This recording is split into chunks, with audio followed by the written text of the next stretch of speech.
The EncroChat Trap. How police created a fake phone company to catch the world's most dangerous criminals. What if I told you that the police didn't just catch criminals? They became their most trusted technology provider.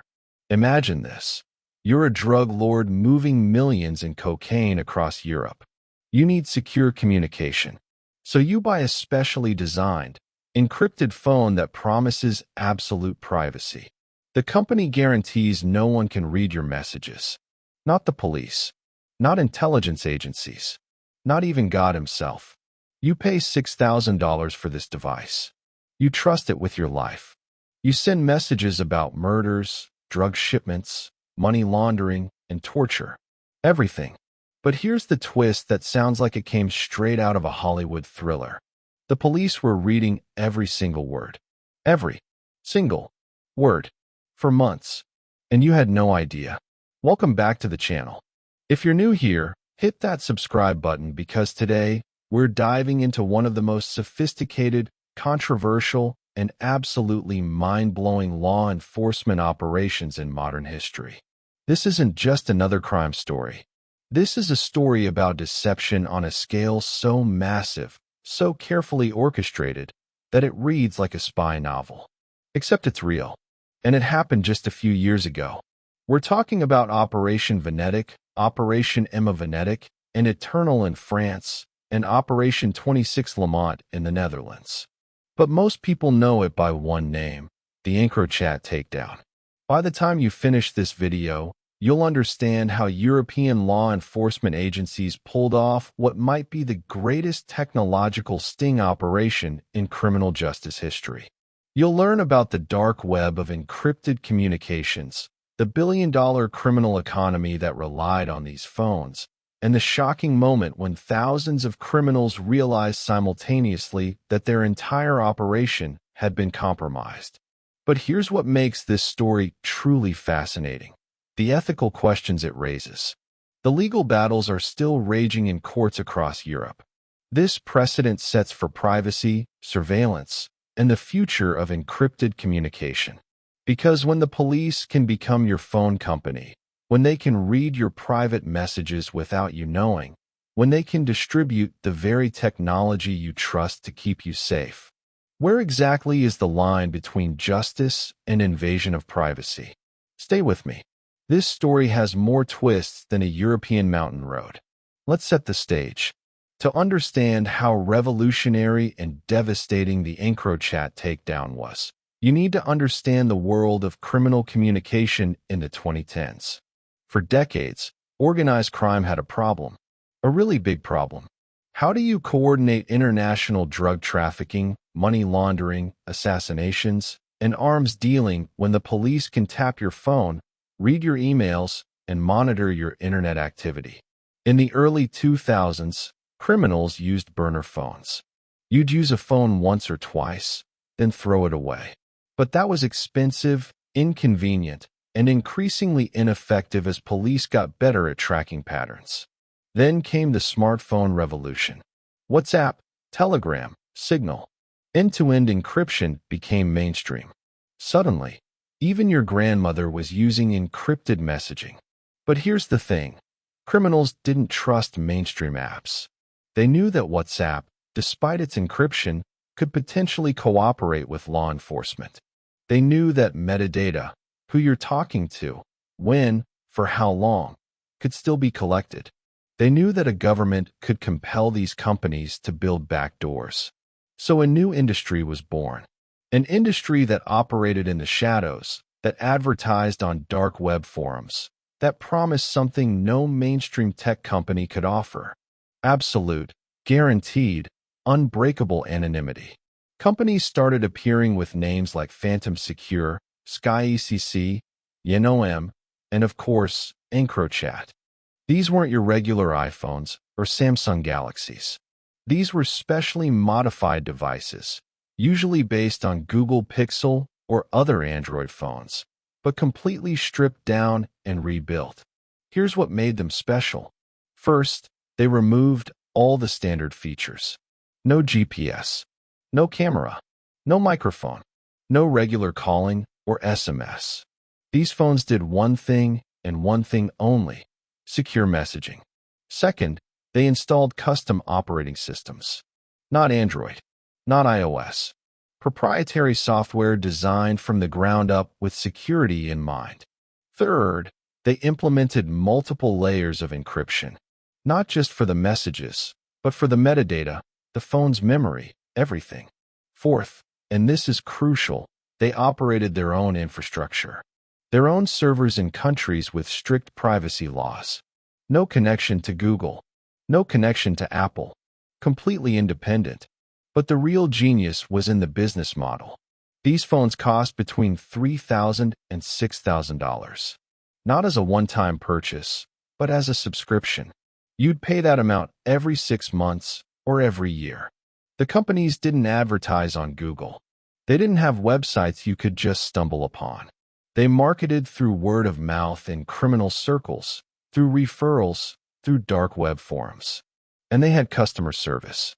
Real, responsive customer service. If your phone broke, they'd replace it. If you needed technical support, they'd provide it. They operated like a legitimate tech company, except their entire customer base was criminals. Among these companies, EncroChat was the gold standard.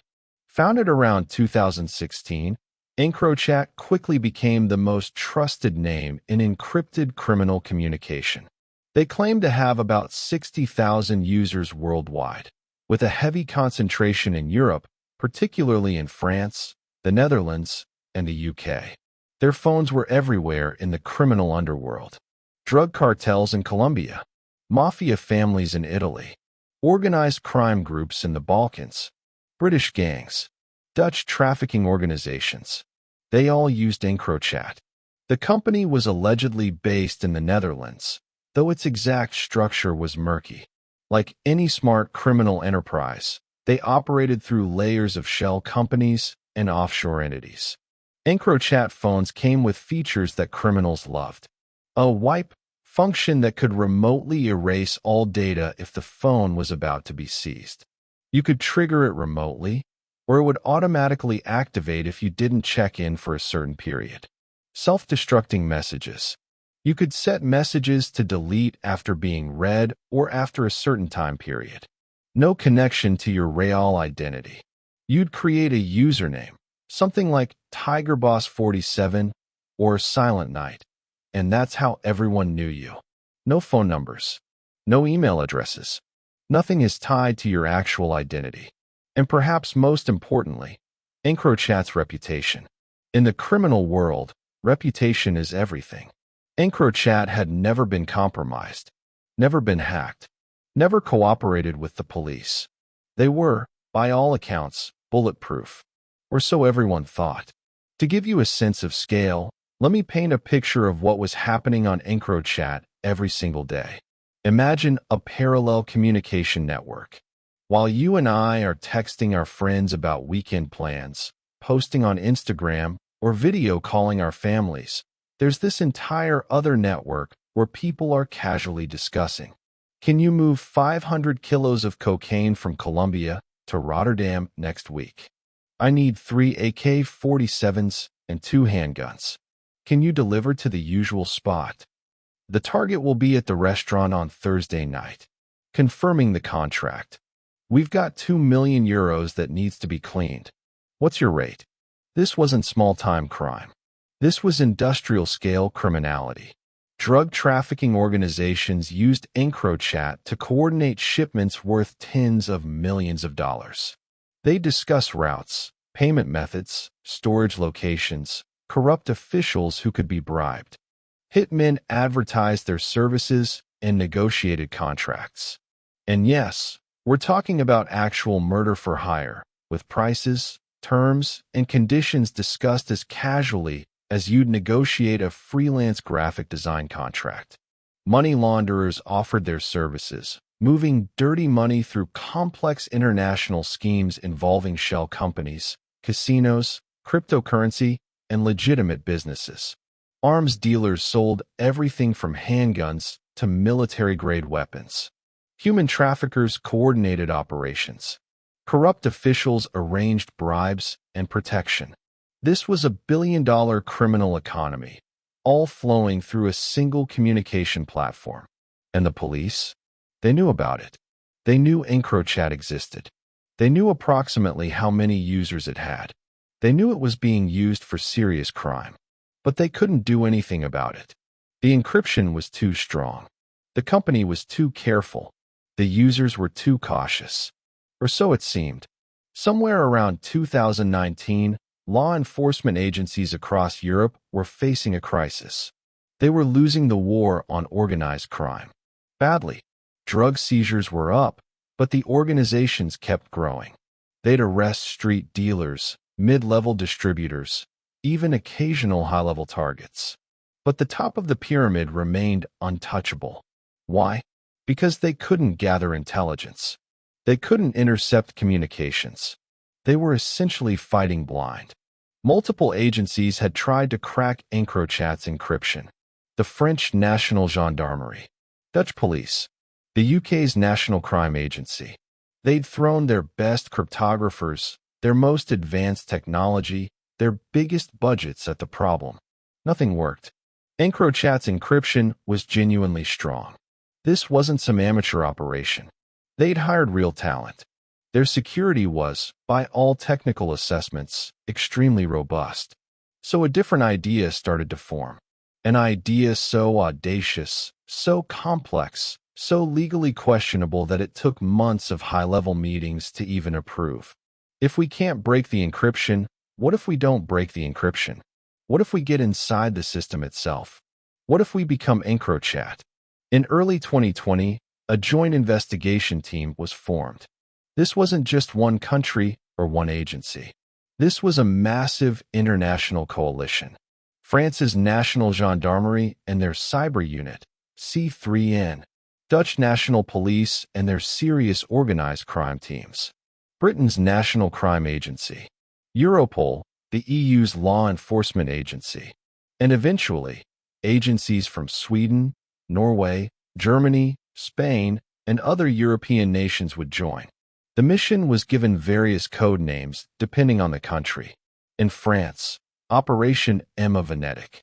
In the UK, Operation Venetic. In the Netherlands, Operation 26 Lamont.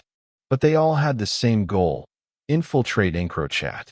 Now, here's where the story gets technically fascinating and ethically complicated. The team couldn't hack the phones remotely. EncroChat's security was too good for that. They couldn't compel the company to cooperate. The company was essentially a criminal organization itself, operating from jurisdictions where European law enforcement had no power. So they needed a different approach. They needed physical access. Here's what French and Dutch investigators managed to do. And to this day, some of the technical details remain classified. They identified EncroChat's server infrastructure. This took months of careful investigation, tracking digital footprints, following money trails, working with intelligence agencies. The servers were located in France, in a data center in Roubaix, near the Belgian border. This was crucial. It meant French authorities had jurisdiction, but they couldn't just seize the servers. If they did that, EncroChat would disappear overnight. All the users would be warned. The criminal networks would scatter. They'd migrate to a different platform. The opportunity would be lost. Instead, they needed to do something much more sophisticated. They needed to install malware directly into the EncroChat system, without anyone noticing. Think about what this means. They needed to physically access the servers without EncroChat knowing. Install sophisticated surveillance software that could intercept messages before they were encrypted. Make sure this software operated invisibly, leaving no trace that would alert EncroChat's security team. Collect and store massive amounts of data. We're talking about intercepting communications from 60,000 users, many of whom sent hundreds of messages per day. And do all this while maintaining operational security so perfect that not a single criminal would suspect anything was wrong. The exact technical details are still partially classified, but here's what we know from court documents and official statements. In early 2020, French investigators gained access to EncroChat's server infrastructure. Some reports suggest they intercepted a software update. Others hint at direct physical access to the servers. The precise method remains secret. They installed what's called a technical tool, or implant. This was sophisticated malware, specifically designed for this operation. It had to be invisible to EncroChat's security systems and to the users. The malware worked by intercepting messages at the moment of creation, before they were encrypted. This is key to understanding why it worked when hacking the encryption didn't. Think of it this way. Imagine a secure vault. The encryption is the vault itself, impossible to break into. But what if you put a camera inside the vault before the door is locked? You don't need to break the vault. You can see everything inside. That's essentially what the malware did. It intercepted messages at the moment they were typed, before the encryption was applied. It captured keystrokes, screenshots, the works. The malware also collected metadata: who was messaging whom, when, how often, location data from the times when users might have other apps open. All of this data was being routed back to French and Dutch investigators in real time. Real time. Imagine being the analysts receiving this data. Suddenly, after years of being locked out, you have a window into the entire criminal underworld of Europe. But it's not just a window. It's more like a fire hose of information. Thousands of users. Hundreds of thousands of messages. Every day, the scale was overwhelming. They needed systems to process it, to categorize it, to identify the most serious crimes, to connect the dots between different criminal organizations. They set up specialized teams. Analysts to process the messages. Translators, because the messages were in dozens of languages.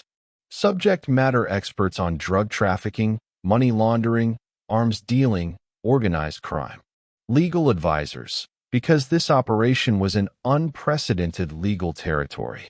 Coordinators to work with police forces across Europe, because when you identify a crime in progress, you need local police to respond. And crucially, they needed to maintain absolute operational security. Only a small group of people could know about the operation. If word leaked, if even one person mentioned it in the wrong context, the entire operation would collapse. Here's the thing about this kind of operation. You don't just arrest people immediately. Think about it strategically. You've just gained access to the communication network of organized crime across an entire continent. If you arrest one person, word might spread. Others might get suspicious. They might start looking for bugs in the system. They might migrate to a different platform. You need to wait. You need to gather evidence. You need to map out entire criminal networks. You need to identify not just the foot soldiers, but the bosses. Not just the local operations, but the international connections. It's like watching a massive, complex spiderweb slowly reveal itself in the morning dew. You want to see the whole thing before you act. But here's the moral and legal dilemma. While you're watching and gathering evidence, crimes are being committed. Drugs are being trafficked. Weapons are being sold. And yes, even violent crimes are being planned.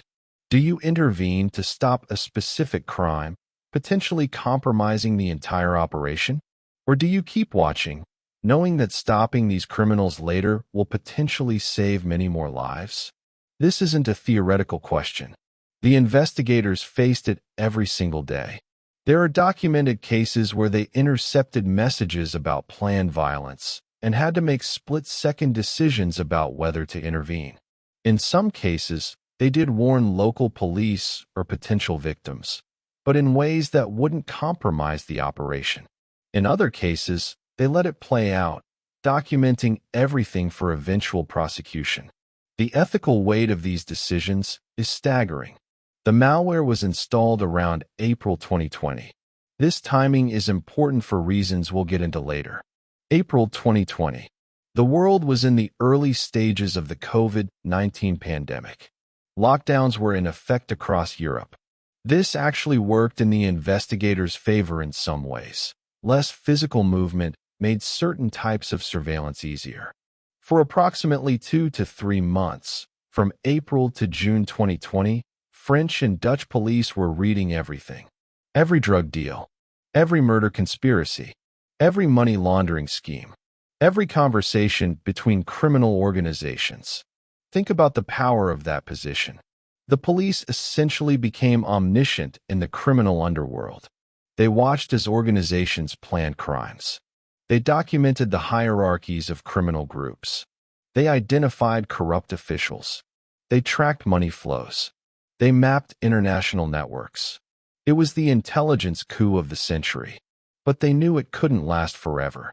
By early June 2020, EncroChat's technical team started noticing anomalies. Remember, this wasn't some fly-by-night operation. EncroChat had real technical talent. People who understood cybersecurity, who monitored their systems, who looked for any sign of compromise. And they started seeing things that didn't make sense.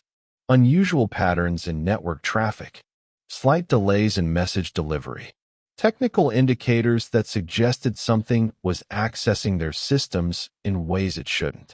They couldn't pinpoint exactly what was wrong. The French malware was sophisticated enough that it didn't leave obvious traces. But experienced security people develop instincts. Something felt off. EncroChat did what any responsible security company would do. On June 12, 2020, they sent out a message to all their users. The message essentially said, "We've detected potential security anomalies in our system. We're investigating. As a precaution, you may want to be careful about what you discuss. We're working to resolve any issues." Now, imagine being a law enforcement analyst when that message went out. Your entire operation just got a timer put on it. The criminals are being warned. Some might stop using the platform. Others might start being more cautious about what they say. The window is closing. The decision to act. The investigators faced a crucial decision. They could keep monitoring, hoping EncroChat's technical team wouldn't find the exact source of the problem. But every day they waited was a gamble. If EncroChat found and removed the malware, months of intelligence gathering would be compromised, and criminals would be tipped off that they'd been watched. Or they could act now, launch the arrests. But they hadn't finished mapping all the criminal networks. There were still pieces of the puzzle missing. If they moved too soon, some of the most important targets might slip through. After intense high-level discussions between French, Dutch, and British authorities, with input from Europol, the decision was made. They would act, but not immediately. They needed a few more days to coordinate. Because what they were about to launch was the largest coordinated law enforcement operation in European history. The Takedown Day, June 13th, 2020, was publicly announced as the start of the operation, though arrests actually began to roll out over several days. EncroChat sent another message to users on June 13th. This one was more urgent. "We recommend you now switch your EncroChat device off and physically dispose of it." Too late. The police had already coordinated with agencies across Europe. Arrest teams were mobilized in France, the Netherlands, UK, Sweden, Norway, Spain, Germany, and other countries. Search warrants had been prepared. Hundreds of them. Thousands of them. And then, like a perfectly synchronized symphony of law enforcement, they struck. Imagine being a criminal who'd relied on EncroChat for years. You'd trusted it absolutely. You'd discussed crimes on it casually, thinking you were completely safe. Then, at dawn, your door gets kicked in by police in tactical gear. They know everything. They have transcripts of your conversations. They have evidence of specific crimes. They know about your associates, your suppliers, your customers. They know about the crimes you haven't even committed yet, the ones you were just planning. This scene repeated across Europe. Hundreds of times. Thousands of times. High-level drug traffickers were arrested in their luxurious homes. Money launderers caught in their offices. Arms dealers seized with warehouses full of weapons. Hitmen arrested before they could carry out contracts. Corrupt officials exposed and detained. The sweep was massive, unprecedented. In the UK alone, over 700 arrests in the first few weeks. The seizure of £54 million in cash. 77 firearms, including assault rifles. 2 tons of drugs. And that was just the beginning. In France, hundreds of arrests. The dismantling of entire criminal networks. The seizure of assets worth hundreds of millions of euros. In the Netherlands, similar numbers. Major drug trafficking organizations completely taken apart. And it kept going. The arrests continued for months as investigators worked through the intelligence. But here's what made these arrests so different from typical organized crime busts. The evidence was overwhelming. Normally, when police arrest a criminal organization, they have maybe some physical evidence, some witness testimony, and some financial records. They build a case piece by piece.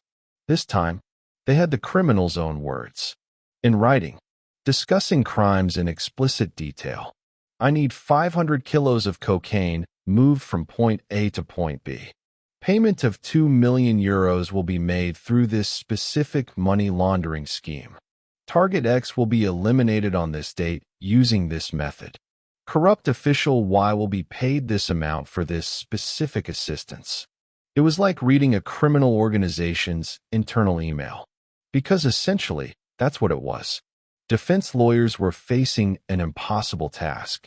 How do you defend a client when the prosecution has transcripts of them explicitly discussing the crimes? Some criminals tried to claim the messages weren't from them. Maybe someone else had used their phone. Maybe the messages were fabricated. Maybe the whole thing was a setup. But the sheer volume and detail of the messages made these defenses implausible. The messages included details only the actual person could know. Inside jokes with associates. References to family members. Personal information. The EncroChat takedown didn't just result in arrests. It created a domino effect throughout the criminal world. Criminal organizations suddenly didn't trust any communication technology. The one tool they'd relied on absolutely had been compromised. If EncroChat could be infiltrated, what else could? Some criminals stopped using encrypted phones entirely, going back to face-to-face meetings. But that's inefficient and risky in its own ways. Others migrated to different platforms. SkyECC became popular. So did ANOM. And here's the twist. Some of those alternative platforms were also compromised or would be compromised later. ANOM, in particular, was actually an FBI-run platform. The FBI literally created an encrypted phone company from scratch as a honeypot. But that's another story for another day. The EncroChat takedown fundamentally changed the criminal communication landscape. It created paranoia. Trust evaporated. And for law enforcement, it was a goldmine that kept giving. Let's talk numbers for a moment, because the scale of this operation is hard to fully grasp. Over 100 million encrypted messages intercepted. Messages in dozens of languages. English, French, Dutch, Spanish, Italian, Polish, Arabic, Turkish, Albanian, and many others. Thousands of criminal networks identified. Evidence of crimes ranging from drug trafficking to murder, from money laundering to corruption, from arms dealing to human trafficking. The data wasn't just text messages. It included images, criminals sending photos of drug shipments, weapons, surveillance photos of targets, stacks of cash, voice notes. Some EncroChat phones supported voice messages.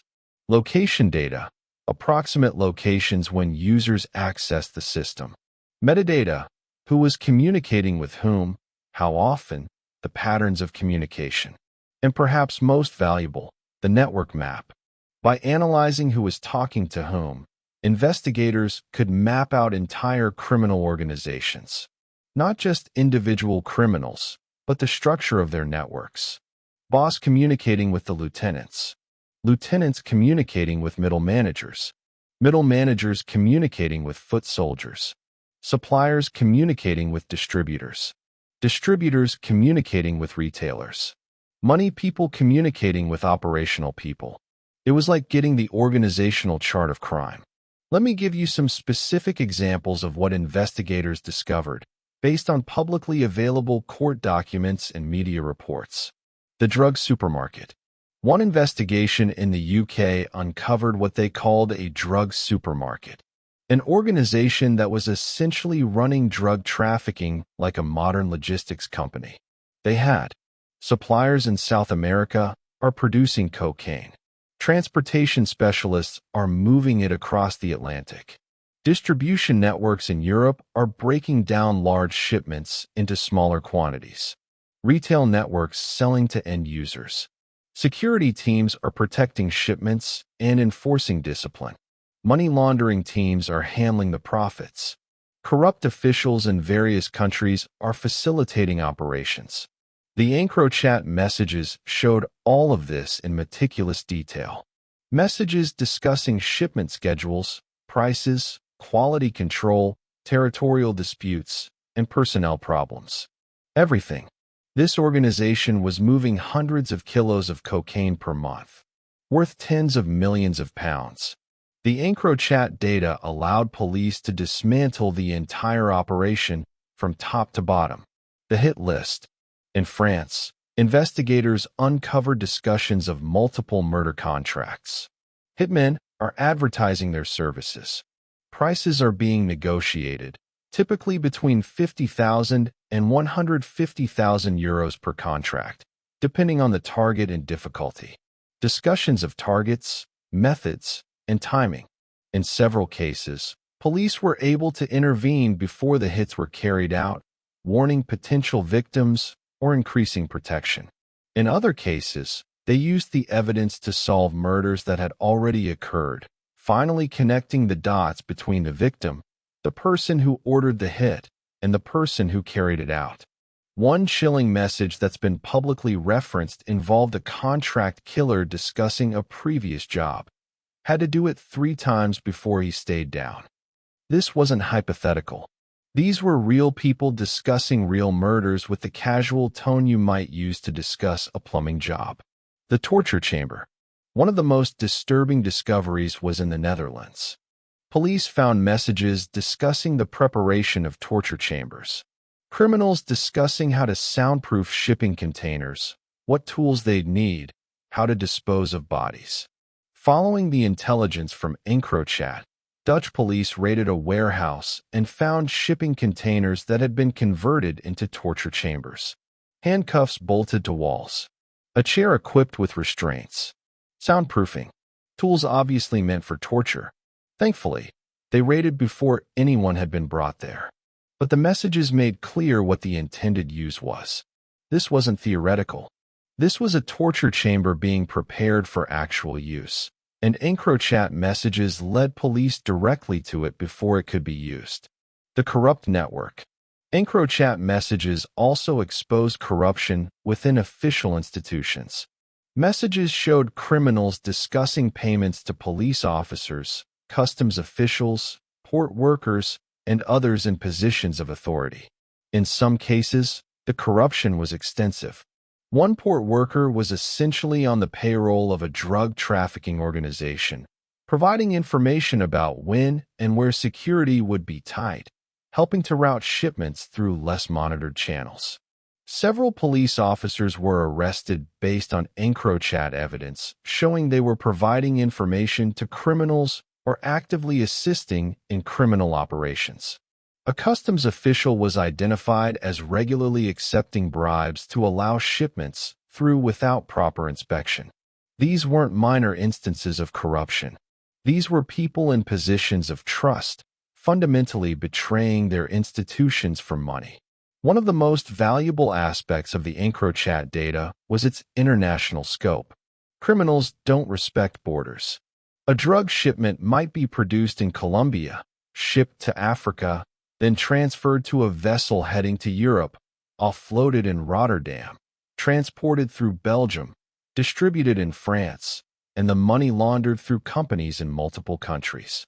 Traditional law enforcement struggles with this because it requires coordination across multiple jurisdictions, each with different legal systems, languages, and procedures. But the EncroChat data showed the complete picture.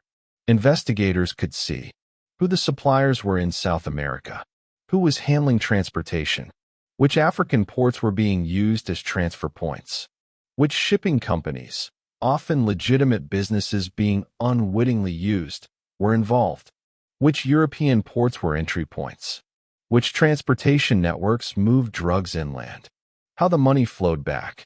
This international view allowed for international coordination.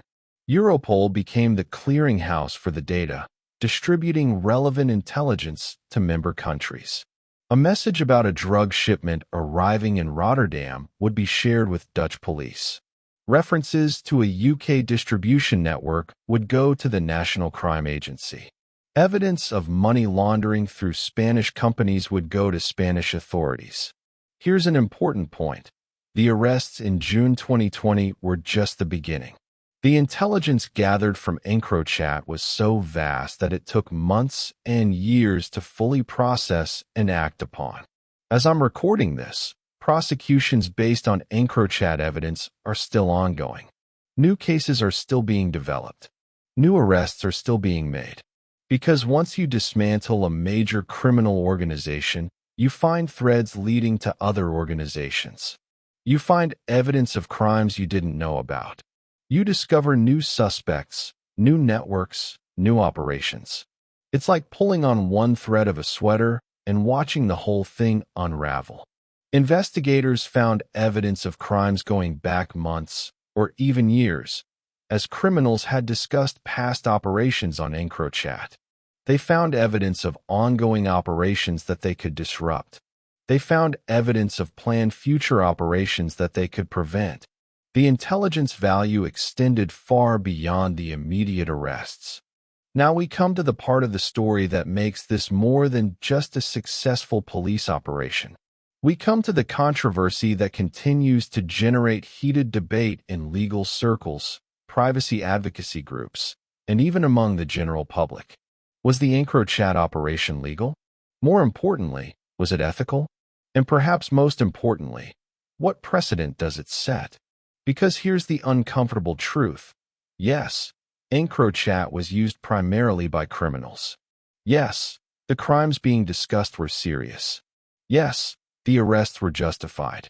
But the method raises profound questions about privacy, surveillance, and the power of the state. Let's start with the legal basis for the operation.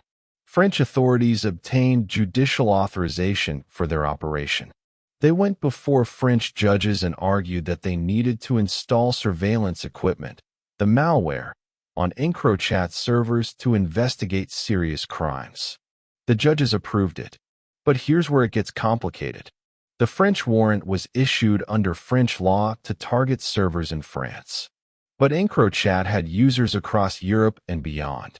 The messages weren't just between French users. They were international. Did a French warrant give them the authority to intercept messages involving users in the UK, the Netherlands, Spain, and other countries? Different countries have different laws about electronic surveillance, different standards for what's permissible, and different protections for privacy. The investigators handled this by sharing the intelligence with other countries through Europol and mutual legal assistance treaties. Each country then used their own legal processes to act on the intelligence. But critics argue this is a legal sleight of hand.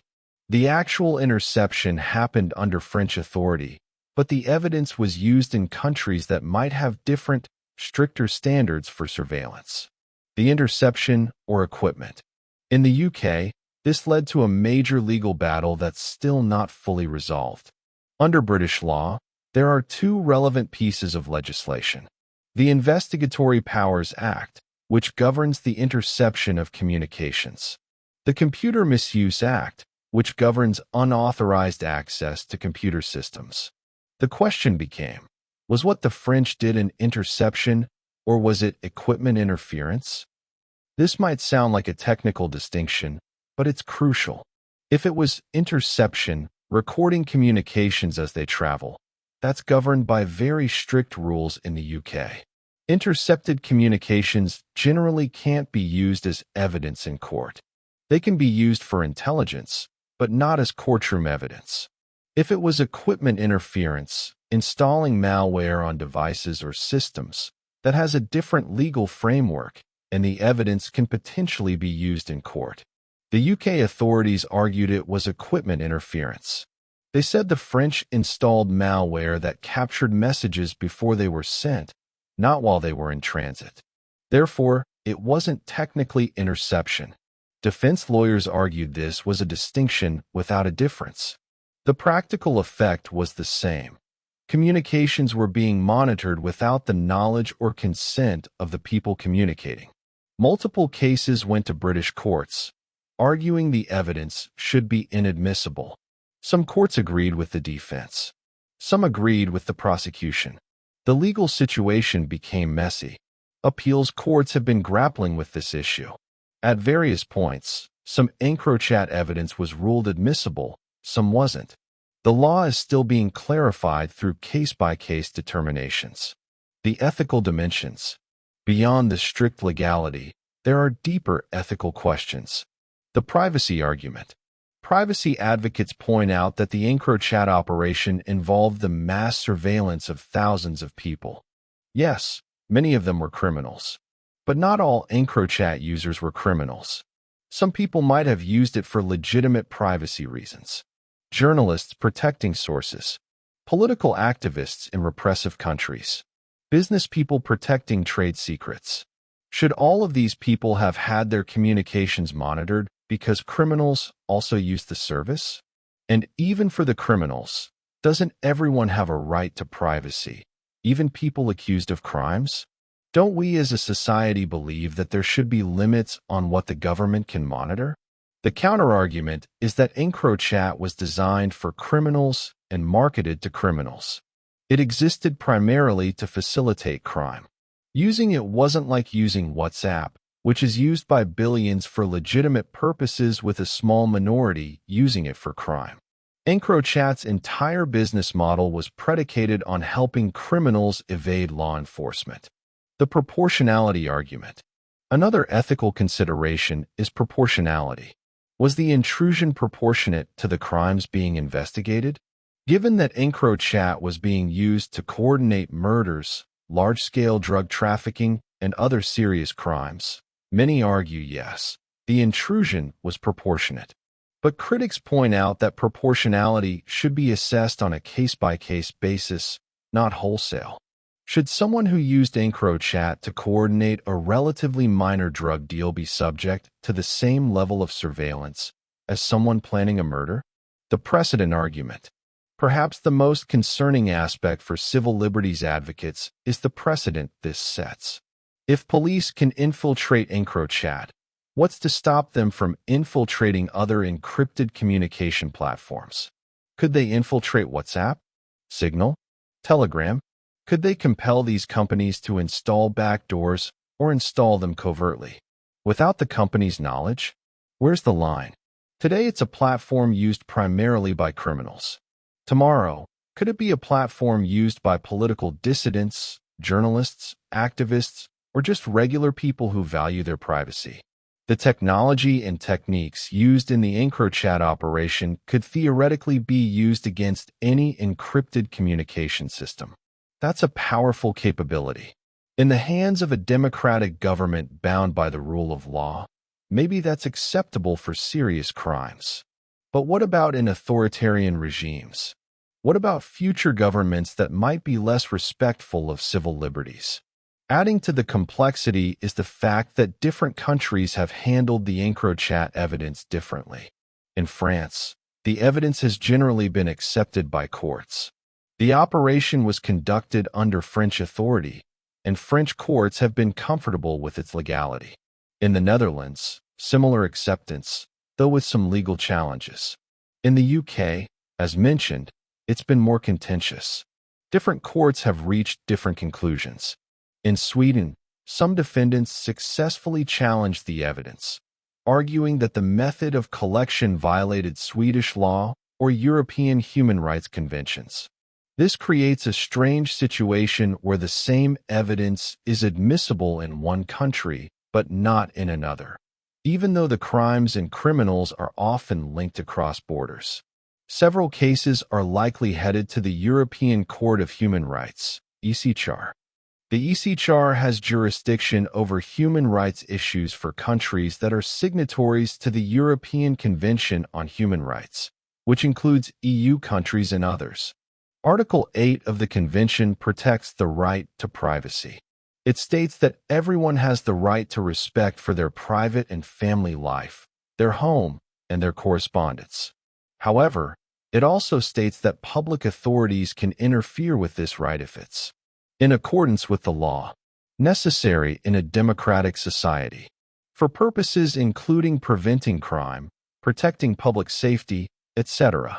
The question for the ECHR will be, was the EncroChat operation a proportionate interference with privacy rights, properly authorized by law, and necessary for preventing serious crime?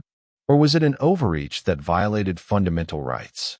The ECHR will likely provide some definitive guidance, but cases can take years to work through the system. Another criticism of the EncroChat operation is the lack of transparency. To this day, many of the technical details remain classified. Exactly how the French accessed the servers, the precise nature of the malware, the full extent of what was collected, much of this is secret. Defendants and their lawyers argue they have a right to understand exactly how the evidence against them was collected. How can they challenge evidence if they don't know the details of how it was obtained?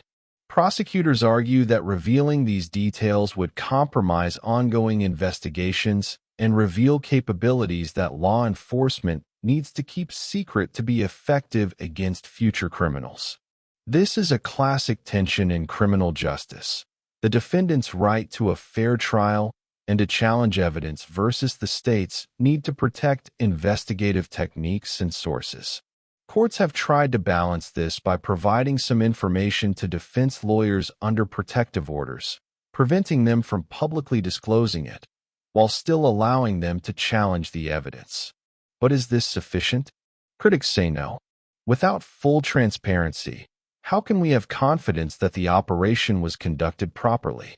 Interestingly, public opinion on the EncroChat operation is generally positive, at least based on available polling and media coverage. Most people seem to think these were serious criminals, discussing serious crimes, using a service designed for criminal purposes. The police did what they needed to do to catch them. Good. The nuanced legal and ethical debates are mostly confined to lawyers, judges, academics, and privacy advocates. The general public's response is more straightforward. We want police to catch criminals. But public opinion can be fickle and can miss important details. History is full of examples where the public supported security measures that later came to be seen as overreaches or abuses of power. The question is whether EncroChat will eventually be seen as a justified and successful operation, or whether it will come to be seen as the beginning of a concerning expansion of surveillance capabilities. When EncroChat went down and arrests started happening, the criminal world went into full panic mode. Remember, this wasn't just about one person or one organization being compromised. Suddenly, thousands of criminals across Europe realized simultaneously that their supposedly secure communications had been exposed. The paranoia was immediate and intense. Criminals started suspecting everyone. Was their associate an informant? Was their supplier compromised? Was their communication network infiltrated? EncroChat users frantically tried to figure out what had happened. The company's warning messages on June 12th and 13th told them to destroy their devices, but didn't explain exactly what the compromise was or how extensive it was. Some criminals complied immediately, destroying phones and SIM cards. Others hesitated, not sure if this was a hoax or a real threat. By the time they decided it was real, police were often already at their door. The dark web forums lit up with speculation. How had it happened? Was EncroChat compromised? Or had there been a mass failure of operational security by users? Was it a hack, an inside job, or had police found a way to break the encryption? Some high-level criminals, seeing the walls closing in, fled. There are documented cases of people abandoning homes, families, and businesses, going on the run with whatever cash and resources they could grab quickly. Some fled to countries without extradition treaties with European nations. Places like Dubai became popular. Some North African countries. Some parts of Asia. But running isn't as easy as movies make it look. You need money. And moving large amounts of money without triggering financial monitoring is difficult. You need fake documents, which are expensive and risky to obtain. You need contacts in your destination country. You need to maintain a low profile. Many who ran were eventually caught anyway. Interpol red notices were issued.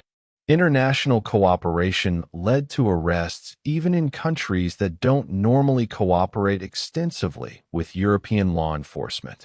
Some fugitives are still at large, but living as a fugitive is its own kind of prison. Constantly looking over your shoulder. Unable to contact family.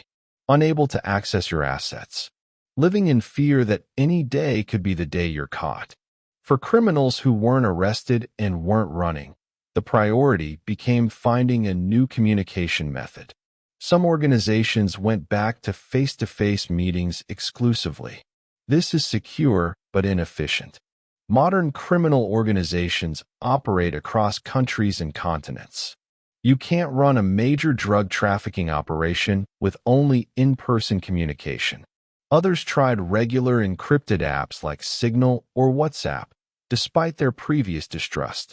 But these were seen as less secure because they're mainstream platforms that could potentially be compelled to cooperate with law enforcement. Many migrated to other encrypted phone services. SkyECC became popular. It was similar to EncroChat, custom phones, proprietary encryption, servers in jurisdictions with strong privacy laws. Anom also gained users. This one's story is darkly ironic. Anom was actually created by the FBI. It was a honeypot from the beginning. The FBI literally created an encrypted phone company, marketed it to criminals, and then read all the messages. It was EncroChat 2.0, except this time it was a sting from the start. The ANOM operation, which came to light in 2021, took down another wave of criminals who had thought they were switching to a safe platform after EncroChat fell. But beyond specific platforms, EncroChat's fall created a fundamental crisis of trust in the criminal world. If a service that seemed secure for years could be compromised so thoroughly, how could anyone trust any technology? Some criminal organizations started using incredibly primitive communication methods. Coded language on regular phone calls. Written notes that were destroyed immediately. Couriers carrying physical messages. But this makes coordination difficult and slow. Modern organized crime had become dependent on instant, secure communication. Taking that away was like taking computers away from a modern business.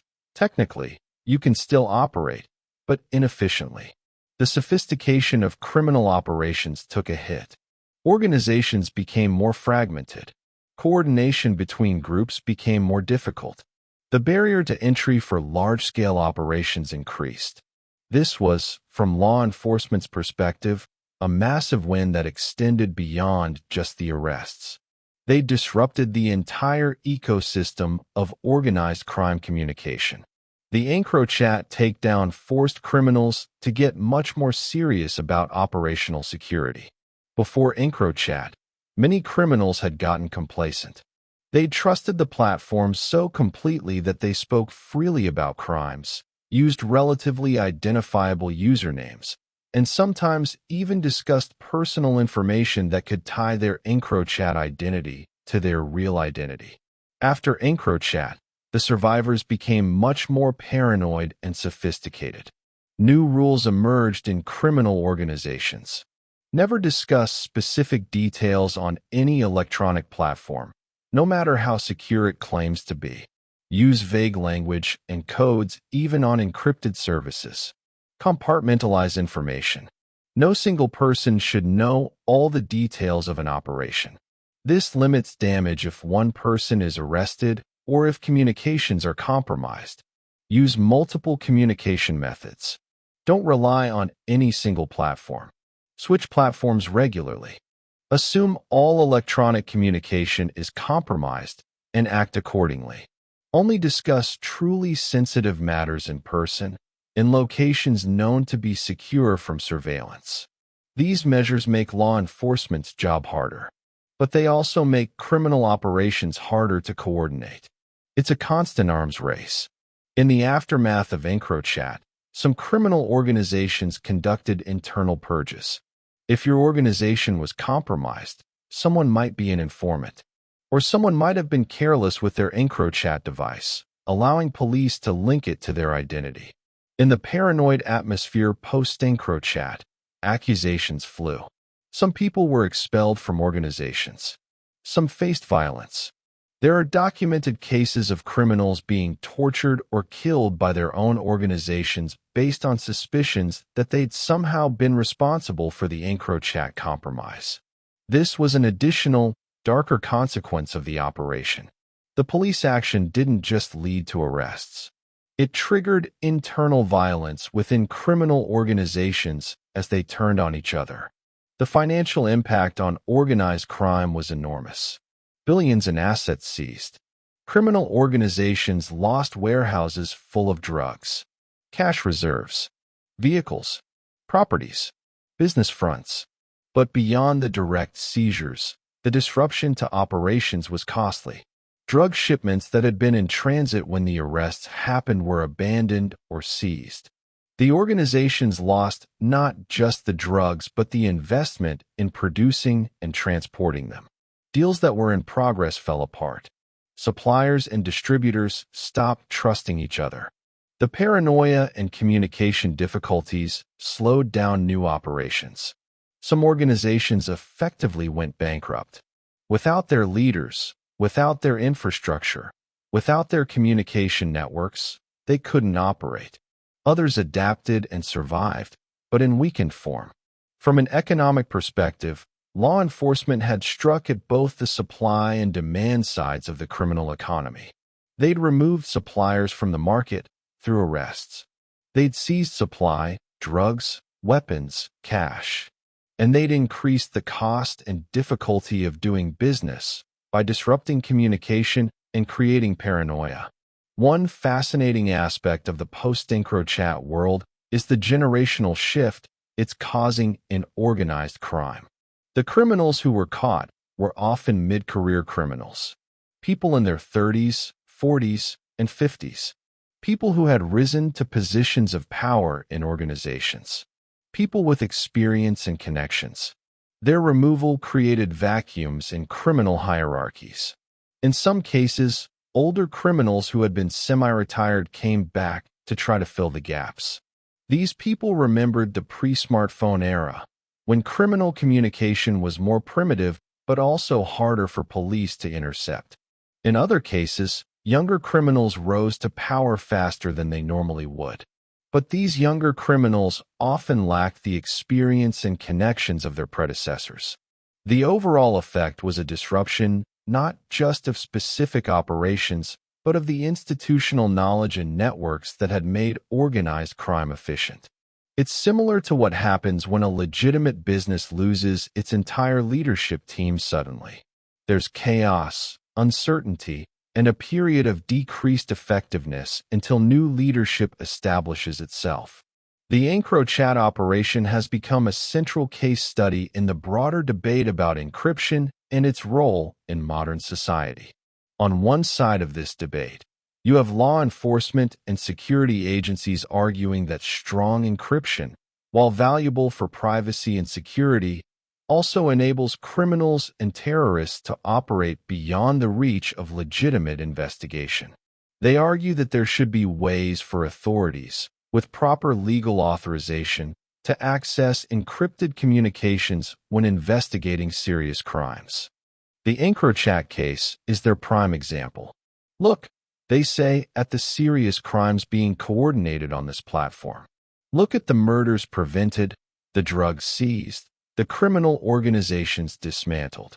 This is why law enforcement needs capabilities to penetrate encryption.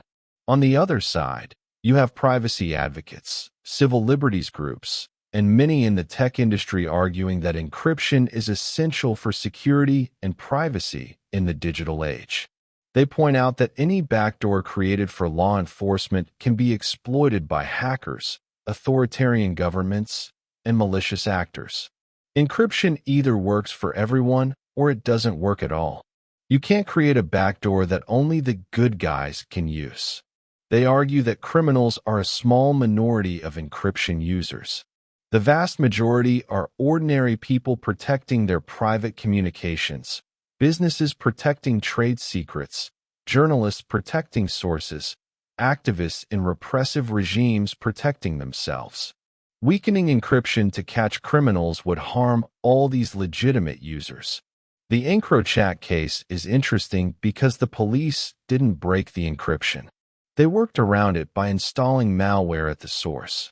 Does this represent a middle ground?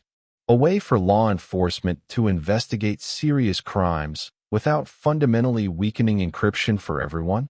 Or does it represent the beginning of a slippery slope where governments routinely infiltrate communication platforms, creating an atmosphere of surveillance that chills privacy for everyone? EncroChat raises interesting questions about the liability of technology companies. EncroChat itself was essentially a criminal enterprise. It existed to facilitate crime. The police treating it as such seems straightforward. But what about legitimate technology companies that provide strong encryption? Signal, for example, is a nonprofit that provides end-to-end encrypted messaging. It's used by millions of people, including criminals, but also journalists, activists, politicians, and regular people who value privacy. If criminals use Signal to coordinate crimes, is Signal liable? Should they be? Should they be required to build in backdoors for law enforcement? What about Apple, which encrypts iPhone data so thoroughly that even Apple can't access it? Should they be required to maintain the ability to unlock devices for law enforcement? These questions don't have easy answers. They involve balancing privacy, security, innovation, and public safety. Different countries are taking different approaches. Some are pushing for laws requiring companies to provide access to encrypted data when presented with a warrant. Others are protecting strong encryption as a matter of policy. The EncroChat case doesn't resolve these questions, but it brings them into sharp focus. One unambiguously positive aspect of the EncroChat operation was the demonstration of effective international law enforcement cooperation. Organized crime is international. Criminals don't respect borders. For law enforcement to be effective, it needs to be international too. The EncroChat operation showed what's possible when agencies work together. French and Dutch police led the operation. British agencies played a major role. Europol coordinated intelligence sharing. Agencies from multiple other countries contributed and benefited.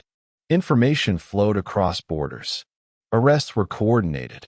Intelligence was shared rapidly. This model of cooperation has become a template for other operations. The ANOM operation, for example, was led by the FBI but involved dozens of countries. There are now established mechanisms for international cooperation on cyber investigations, encrypted communication platforms, and organized crime. But this cooperation also raises sovereignty questions. Does a French warrant justify surveillance of British citizens? Should intelligence collected by one country automatically be usable by another country with different legal standards? These are questions that international law is still grappling with. The EncroChat operation is one battle in an ongoing arms race between law enforcement and criminals. Criminals develop new technologies and techniques to evade detection. Law enforcement develops new capabilities to investigate and catch them. Criminals adapt. Law enforcement adapts. The cycle continues. After EncroChat, criminals became more sophisticated. After ENOM, even more so. New encrypted platforms have emerged, each claiming to learn from the failures of EncroChat and be more secure. Some are using decentralized architectures where there's no central server to infiltrate. Some are using quantum-resistant encryption. Some are building in dead-man switches that automatically alert users if the system is compromised. Meanwhile, law enforcement is developing new techniques. AI and machine learning to analyze patterns in metadata, even when message content is encrypted. Network analysis to map criminal organizations. Cooperation with tech companies to develop lawful access methods. The question is whether this arms race has a natural equilibrium or whether it will continue to escalate. Some argue that eventually, encryption technology will become so strong and so distributed that law enforcement will be permanently locked out, leading to a going dark scenario where crime becomes uninvestigatable. Others argue that law enforcement will always find ways to investigate, whether through infiltrating organizations with human sources, exploiting metadata, using parallel construction from other evidence, or finding vulnerabilities in implementations even if the underlying encryption is strong. Ultimately, the EncroChat case forces society to grapple with one of the fundamental questions of the modern era. How do we balance privacy and security? We want privacy. We want the government not to be able to monitor our communications, read our emails, or track our movements without cause. This is a fundamental value in democratic societies. But we also want security. We want police to be able to investigate serious crimes. We want terrorists to be prevented from attacking us.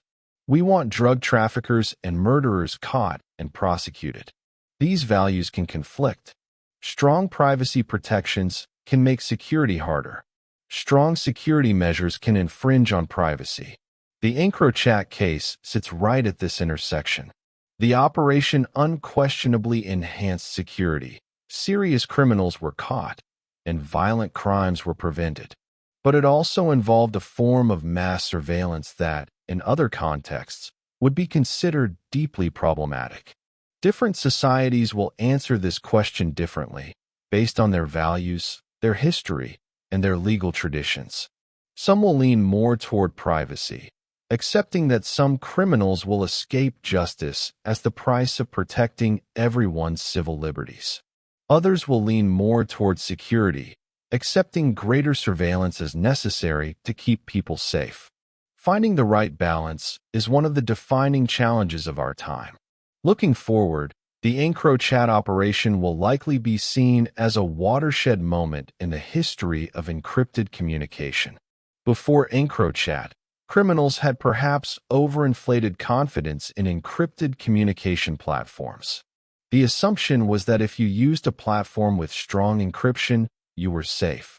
After EncroChat and ENOM and other operations, that assumption has been shattered. Criminals now know that even platforms that seem secure can be compromised. This will drive innovation in criminal communication methods. It will also likely drive some criminals away from technology altogether, back to more traditional methods of coordination. For the legitimate encrypted communication industry, companies like Signal, WhatsApp, for its encryption, and others, the EncroChat case is a complicated thing. On one hand, it demonstrates that law enforcement can target criminal communication networks without breaking encryption itself, which might ease pressure for backdoors in legitimate platforms. On the other hand, it demonstrates that governments are willing and able to employ sophisticated infiltration techniques, which might make users of even legitimate platforms nervous about government surveillance. The future likely involves continued strong encryption is becoming standard in communication platforms. Law enforcement is developing increasingly sophisticated techniques to work around encryption rather than breaking it. Ongoing legal and political battles about the appropriate balance between privacy and security. Greater awareness among all users, not just criminals, about the limits of privacy in digital communication. While EncroChat was a private, closed network, its takedown has implications for social media and public platforms too. Increasingly, criminal activity involves some component of social media. Recruitment happens on social platforms. Coordination sometimes happens on encrypted features of mainstream apps. The techniques used in the EncroChat operation, infiltration, surveillance, data analysis, could theoretically be applied to any communication platform. This raises questions about how much surveillance of social media is appropriate. Should law enforcement be monitoring public posts for evidence of crime? Should they be trying to infiltrate private groups where crime is discussed? Should platforms be required to provide access to encrypted features? These questions don't have clear answers, but the EncroChat precedent suggests that law enforcement is willing to use aggressive, technologically sophisticated methods when investigating serious crime. Finally, the EncroChat operation has a political dimension that's often overlooked. Success in fighting organized crime is politically popular. The arrests and seizures from EncroChat were touted by politicians as evidence of their commitment to public safety. But the civil liberties concerns, while real, are politically less salient. Most voters care more about feeling safe from crime than about the privacy rights of criminals. This creates a political incentive structure that favors expansive surveillance powers for law enforcement and less emphasis on privacy protections. In democratic societies with strong institutions and the rule of law, this might be manageable. Courts can check executive power. Civil liberties organizations can advocate for rights. Free press can expose overreach. But in less democratic contexts, the capabilities demonstrated by the EncroChat operation could be used for political repression, silencing dissent, and monitoring opposition groups. This is why international norms around surveillance and encryption are important. The techniques exist. The question is how and when they're used, and who decides. Let's talk about what happened to the individuals arrested in the EncroChat operation. Thousands of people were arrested. They faced a difficult choice, a real-life version of the prisoner's dilemma. The evidence against them was often overwhelming. The prosecution had their own words, discussing crimes in detail. Defending against that is nearly impossible. So many faced a choice: plead guilty and cooperate, hoping for a reduced sentence, or fight the charges, challenge the evidence, and risk a much longer sentence if convicted. Many chose to cooperate.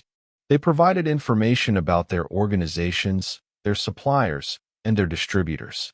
They testified against higher-level criminals.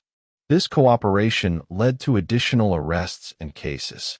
The EncroChat intelligence was the starting point, but cooperating defendants filled in gaps, provided context, and helped prosecutors build stronger cases. Others chose to fight. They challenged the admissibility of the evidence. They argued that the method of collection violated their rights. They claimed the messages weren't really from them. Some of these challenges succeeded, at least partially. Some convictions were overturned or evidence was ruled inadmissible. But many were unsuccessful. Courts generally found that the seriousness of the crimes justified the investigative methods, and that the evidence was admissible under applicable law. For those convicted, the sentences were often severe. We're talking about serious crimes: drug trafficking of hundreds of kilos or even tons, conspiracy to commit murder, money laundering of millions, illegal firearms trafficking. In the UK, some defendants received sentences of 20, 25, even 30-plus years. In France and the Netherlands, similarly long sentences. These weren't first-time offenders caught with a small amount of drugs. These were major criminals running sophisticated operations. But here's an interesting aspect. The sentences sometimes reflected not just the specific crimes charged, but the overall pattern of criminal activity revealed by the EncroChat messages. Even if a particular shipment was the basis for the charges, The messages showed that this was one of many shipments, and that the defendant was deeply embedded in criminal activity. This pattern of evidence painted a picture of career criminals who had been operating for years, and sentencing reflected that. Beyond imprisonment, many defendants faced massive asset forfeiture. Police seized cash, properties, vehicles, businesses, investments, anything that could be shown to be proceeds of crime or used in criminal activity. We're talking about seizures worth hundreds of millions of euros collectively. Luxury homes, expensive cars, boats, jewelry, investments in legitimate businesses that were actually fronts for money laundering. In some cases, entire criminal enterprises were dismantled financially. The organization had relied on its accumulated wealth to fund operations, and with that wealth seized, they couldn't rebuild. For some defendants, the financial penalty was worse than the prison sentence. Even after serving their time, they'd be released with nothing, unable to return to their criminal careers because the infrastructure and capital had been destroyed. One aspect of the EncroChat operation that gets less attention is the impact on the families of those arrested. Yes, these were criminals, but they were also often fathers, mothers, sons, daughters. They had families who, in many cases, didn't know the full extent of their criminal activities. Suddenly, a husband or father is arrested and sentenced to 20 years. The family income disappears. Assets are seized. Sometimes the family home is forfeited. Children grow up with a parent in prison.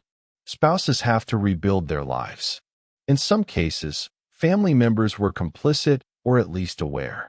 But in many cases, they weren't. They were collateral damage.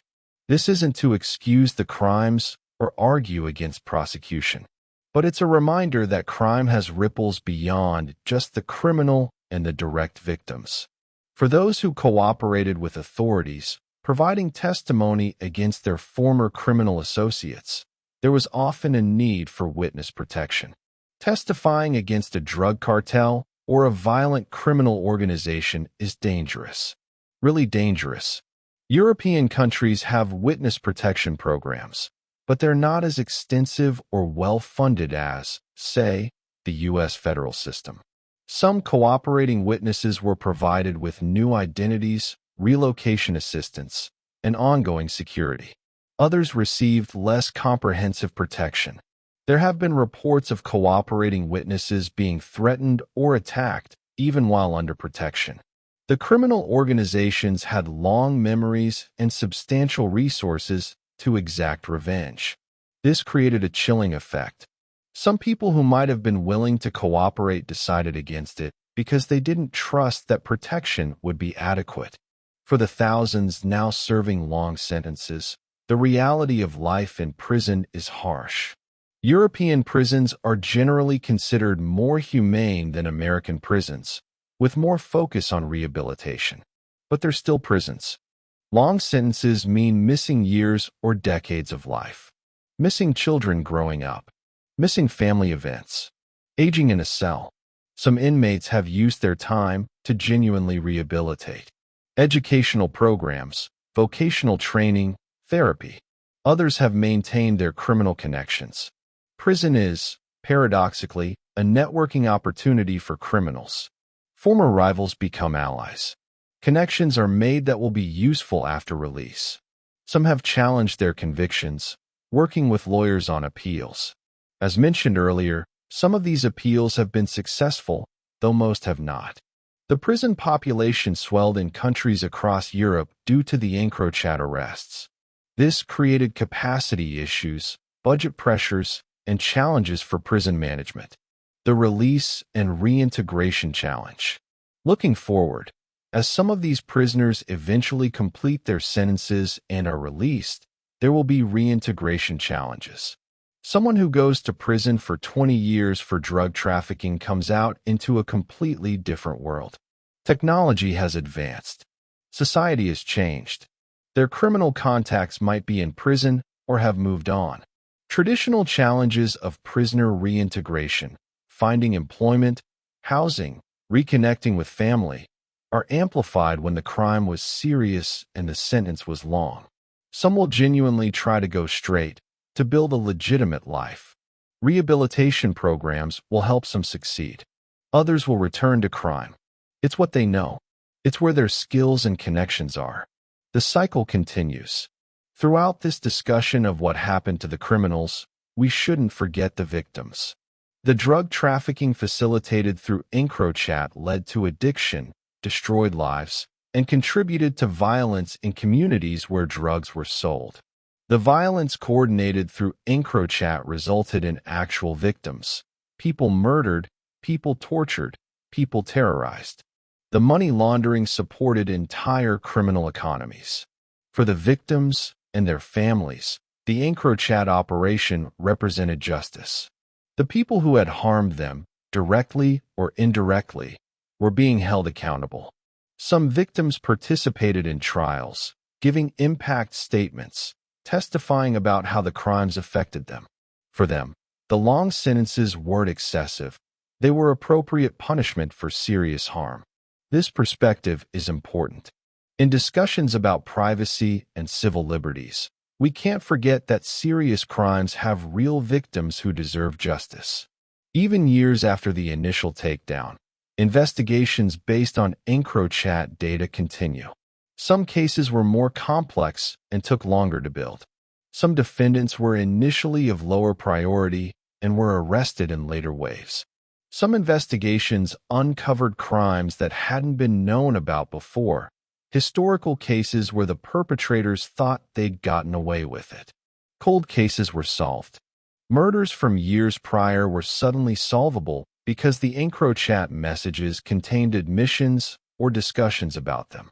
Missing persons cases were resolved, sometimes with the heartbreaking discovery that the person had been murdered, with the details discussed casually on EncroChat.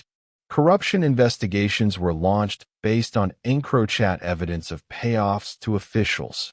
The intelligence from EncroChat became a resource that law enforcement agencies across Europe continued to mine. Beyond individual cases, the EncroChat operation had a broader societal impact. For one, it demonstrated that law enforcement was capable of sophisticated, effective operations against organized crime. This had a deterrent effect. Criminals became more cautious, more paranoid. Drug prices in some areas temporarily increased due to supply disruption from the arrests and seizures. This likely reduced drug use, at least temporarily. Community safety improved in areas heavily affected by the arrested criminal organizations. With major trafficking operations disrupted, associated violence decreased. Public confidence in law enforcement increased.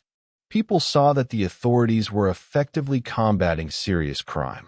But there was also increased public awareness of surveillance capabilities, which made some people more concerned about privacy.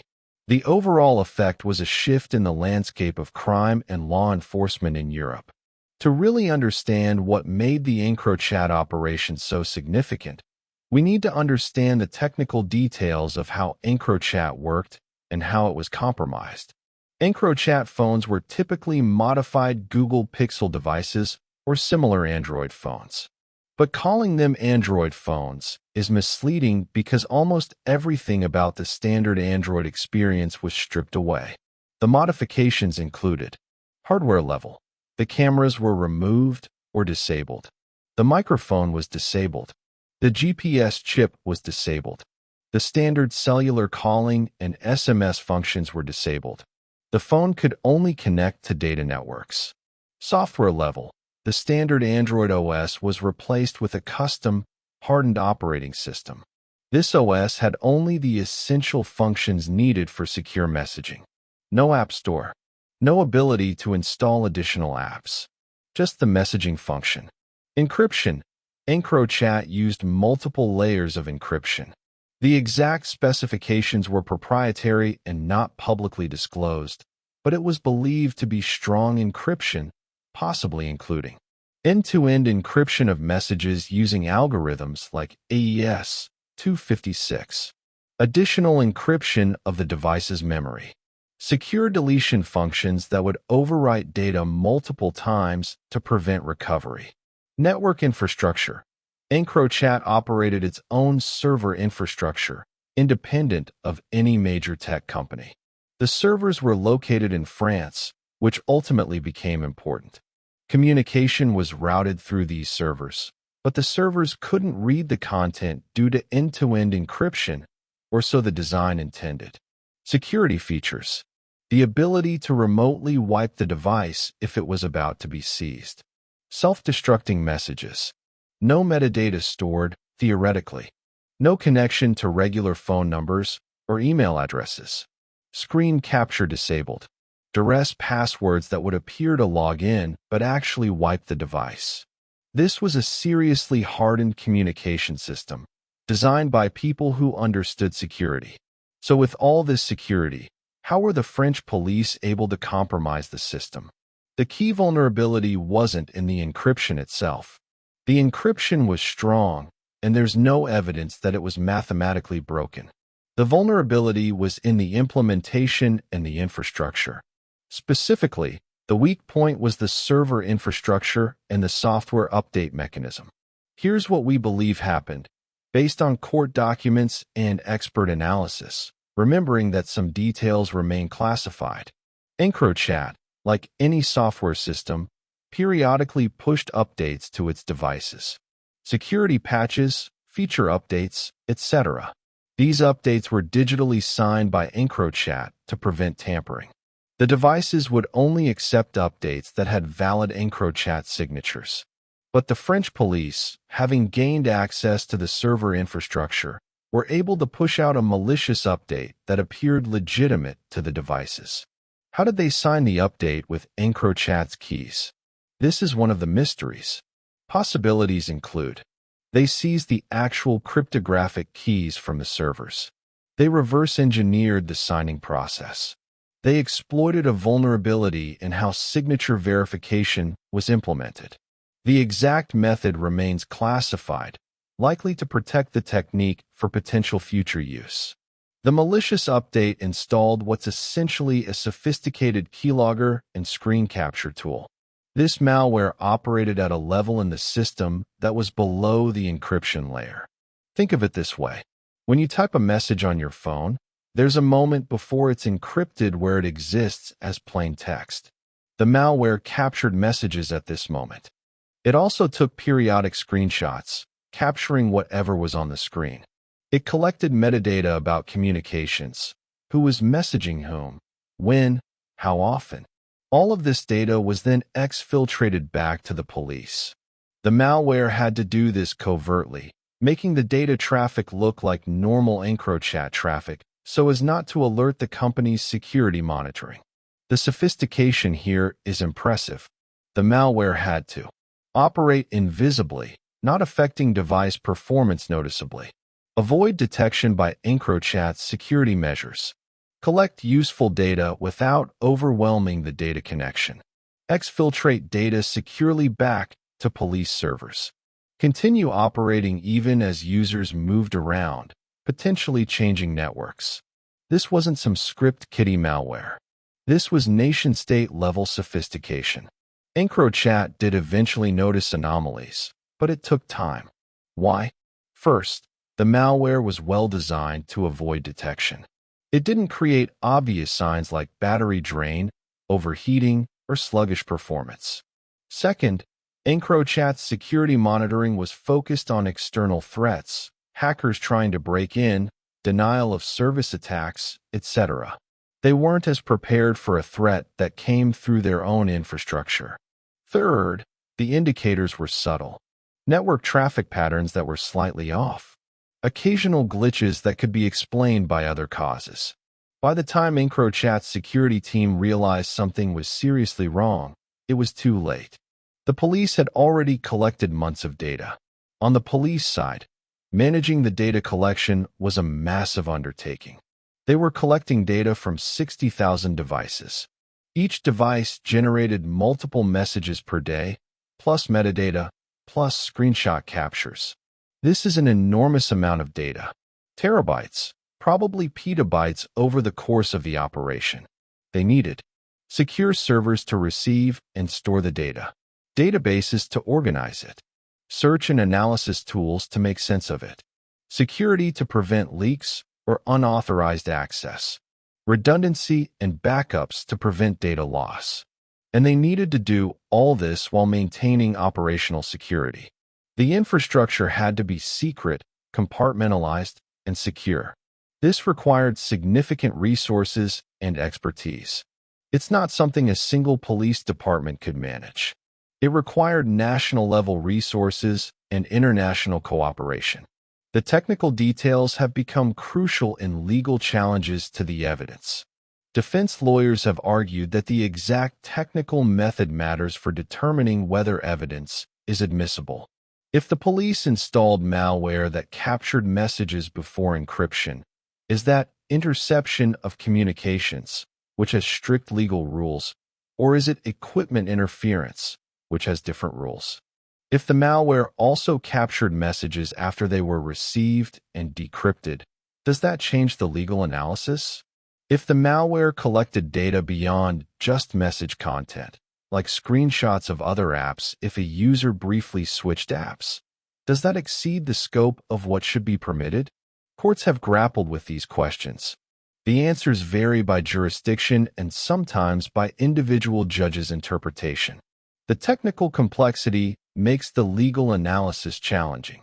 Judges and lawyers aren't typically cybersecurity experts, yet they're being asked to make legal determinations that depend on technical details.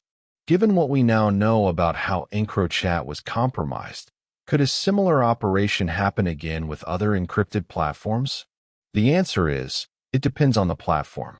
For platforms like EncroChat that operate their own infrastructure, the vulnerability still exists.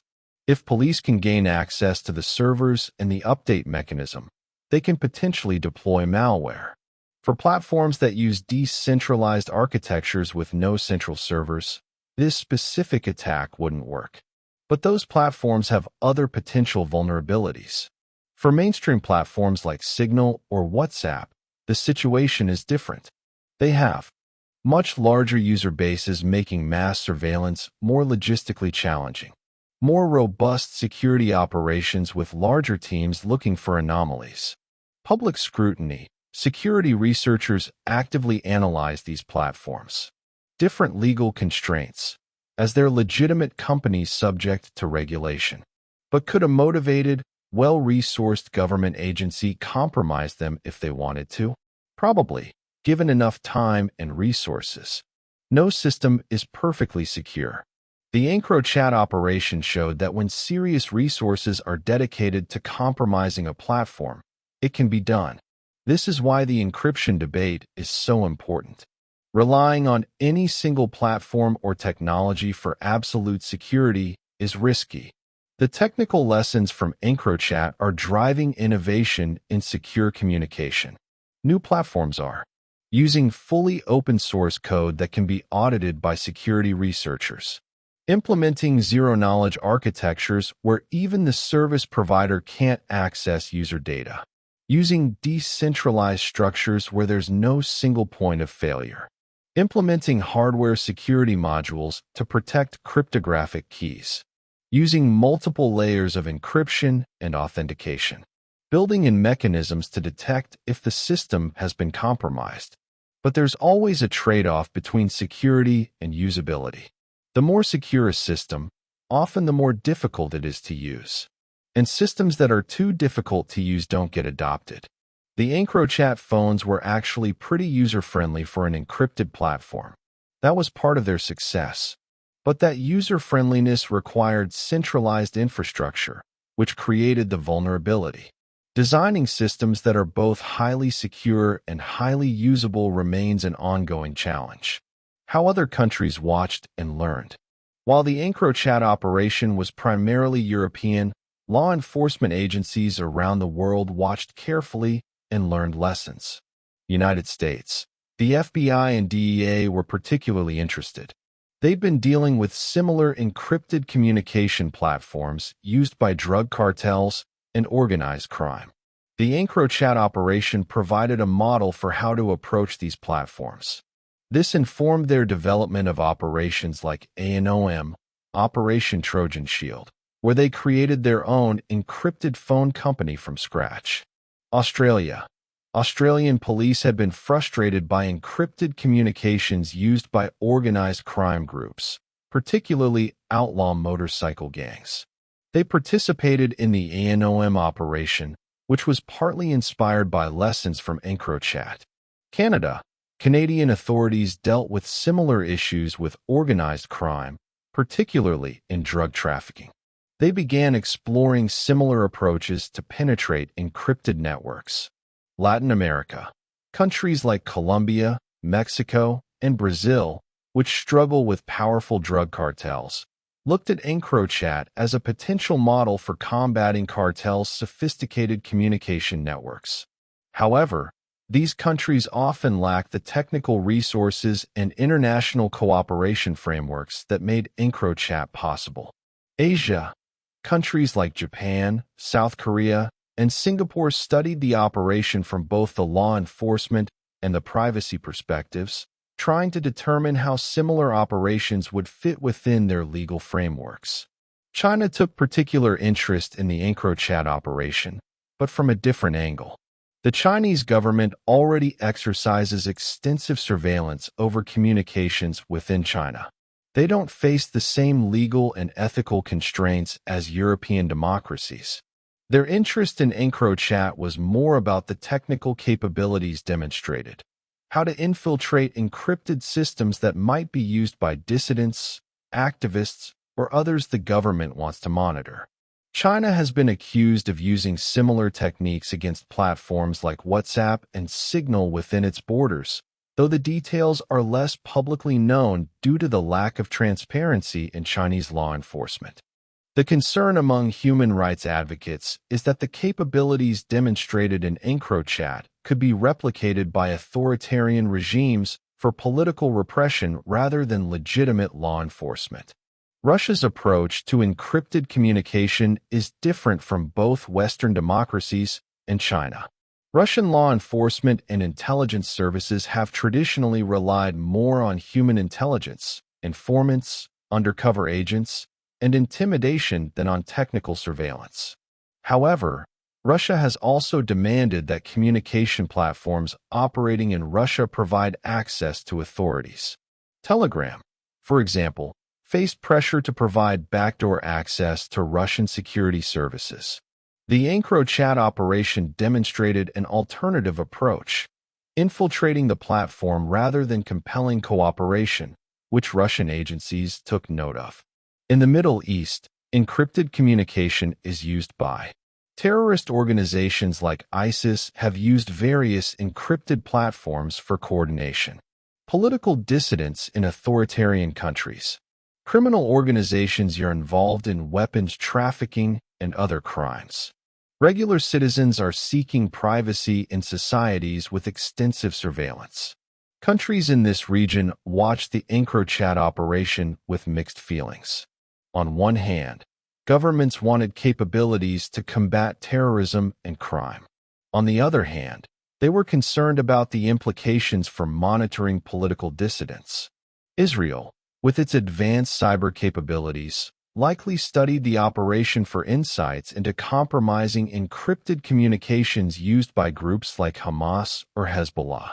In Africa, organized crime, particularly related to drug trafficking routes from South America through Africa to Europe, makes use of encrypted communications.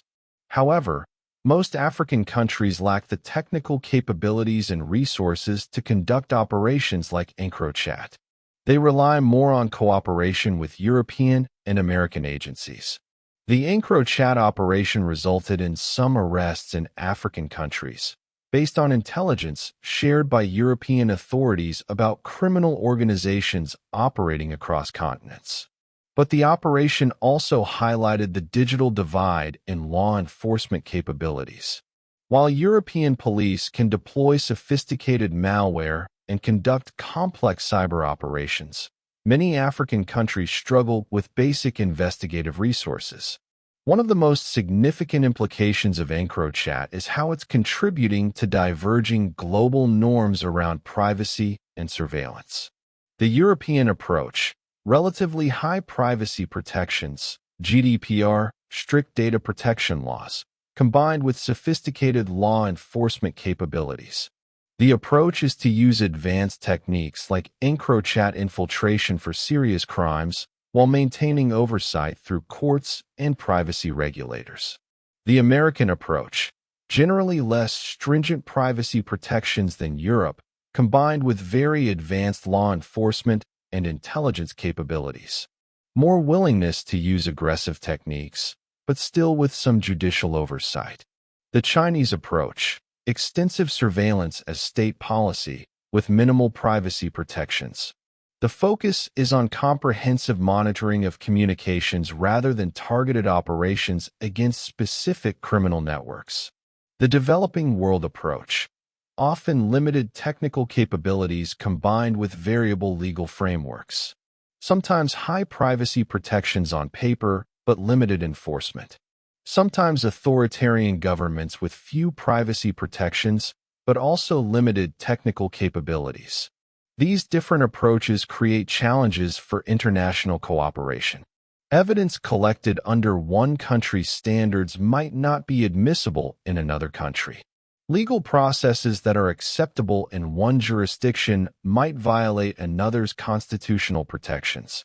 Technology companies worldwide also watched EncroChat carefully. Companies like Apple, Google, Meta, Facebook/WhatsApp, and Signal had to consider what EncroChat meant for their own platforms. Some takeaways for these companies. Security audit importance. They needed to ensure their own security was robust enough to prevent similar infiltrations. This meant increased investment in security teams, penetration testing, and monitoring for anomalies. Update mechanism security. The fact that EncroChat was compromised through its update mechanism highlighted the importance of securing this process. Companies increased focus on protecting their software update pipelines. Transparency. Some companies responded by increasing transparency about government requests for data and their security practices.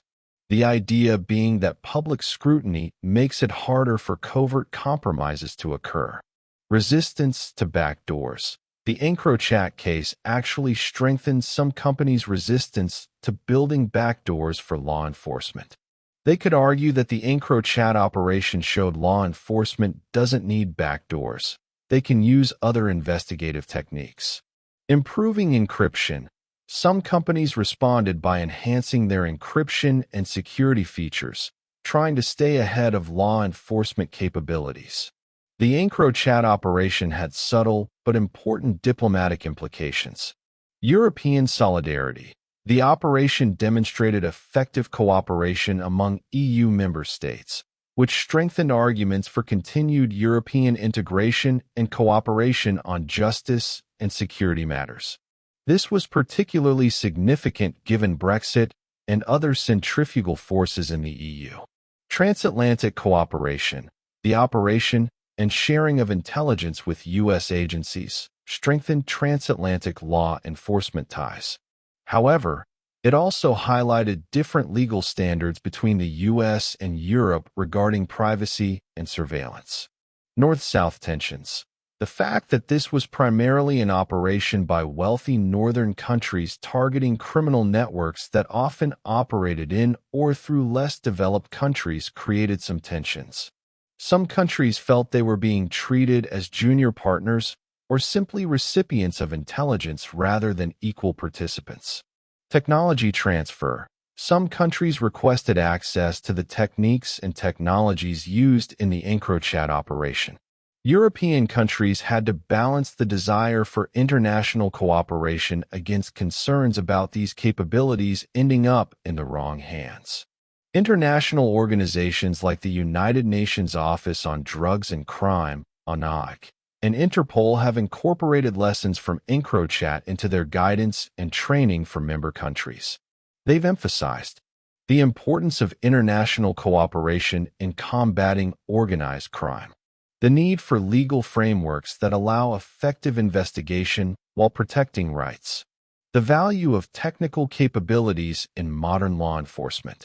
The challenges of balancing privacy and security. However, achieving international consensus on these issues is difficult given the divergent approaches mentioned above. Some analysts have drawn parallels between advanced surveillance capabilities like those used in EncroChat and arms control issues. Just as nuclear weapons technology is restricted to prevent proliferation, should sophisticated surveillance technologies be similarly controlled? Arguments in favor. These capabilities in the wrong hands, authoritarian regimes, terrorist groups, if they gain access to government tools, could be devastating for human rights and security. The technology can be misused even by democratic governments without proper oversight. Creating norms against certain types of surveillance could protect privacy globally. Arguments against. The technology is already widely distributed. Arms control works for physical weapons, but is harder for software and techniques. Restricting access would hamper legitimate law enforcement needs. It's difficult to define which capabilities should be controlled and which should be permitted. There's no consensus on this issue, but the debate continues in international forums. Let's dive deeper into the philosophical and ethical questions raised by EncroChat, because these are questions that don't have simple answers. The central ethical question is, was the EncroChat operation justified? Those who say yes typically rely on some version of the greater good argument. The operation prevented murders. Police intercepted messages about planned hits and were able to intervene, saving lives. It disrupted massive drug trafficking operations. While this didn't end the drug trade, it reduced the supply of dangerous drugs, potentially preventing overdoses and the social harms associated with drug abuse. It dismantled violent criminal organizations. Communities were made safer when these organizations were broken up. It seized massive amounts of illegal weapons, preventing them from being used in crimes. It demonstrated to criminals that they're not beyond the reach of law enforcement, which has a deterrent effect. From this perspective, the privacy intrusion was justified by the magnitude of harm prevented. Yes, 60,000 people had their communications monitored. But many of those people were serious criminals, and the monitoring led to tangible, measurable improvements in public safety. This is essentially a utilitarian argument. The good outcomes, crimes prevented, criminals caught, communities made safer, outweigh the bad outcomes, privacy violations, potential for abuse, precedent set. Those who have concerns about the operation typically rely on rights-based ethical frameworks. Privacy is a fundamental human right. The Universal Declaration of Human Rights, the European Convention on Human Rights, and many national constitutions recognize this. This right exists even for people accused of crimes. In fact, it's especially important for people accused of crimes, because the state is at its most powerful and potentially dangerous when it's prosecuting someone. Mass surveillance, monitoring thousands of people without individualized suspicion, violates this right. The EncroChat operation was, in effect, mass surveillance.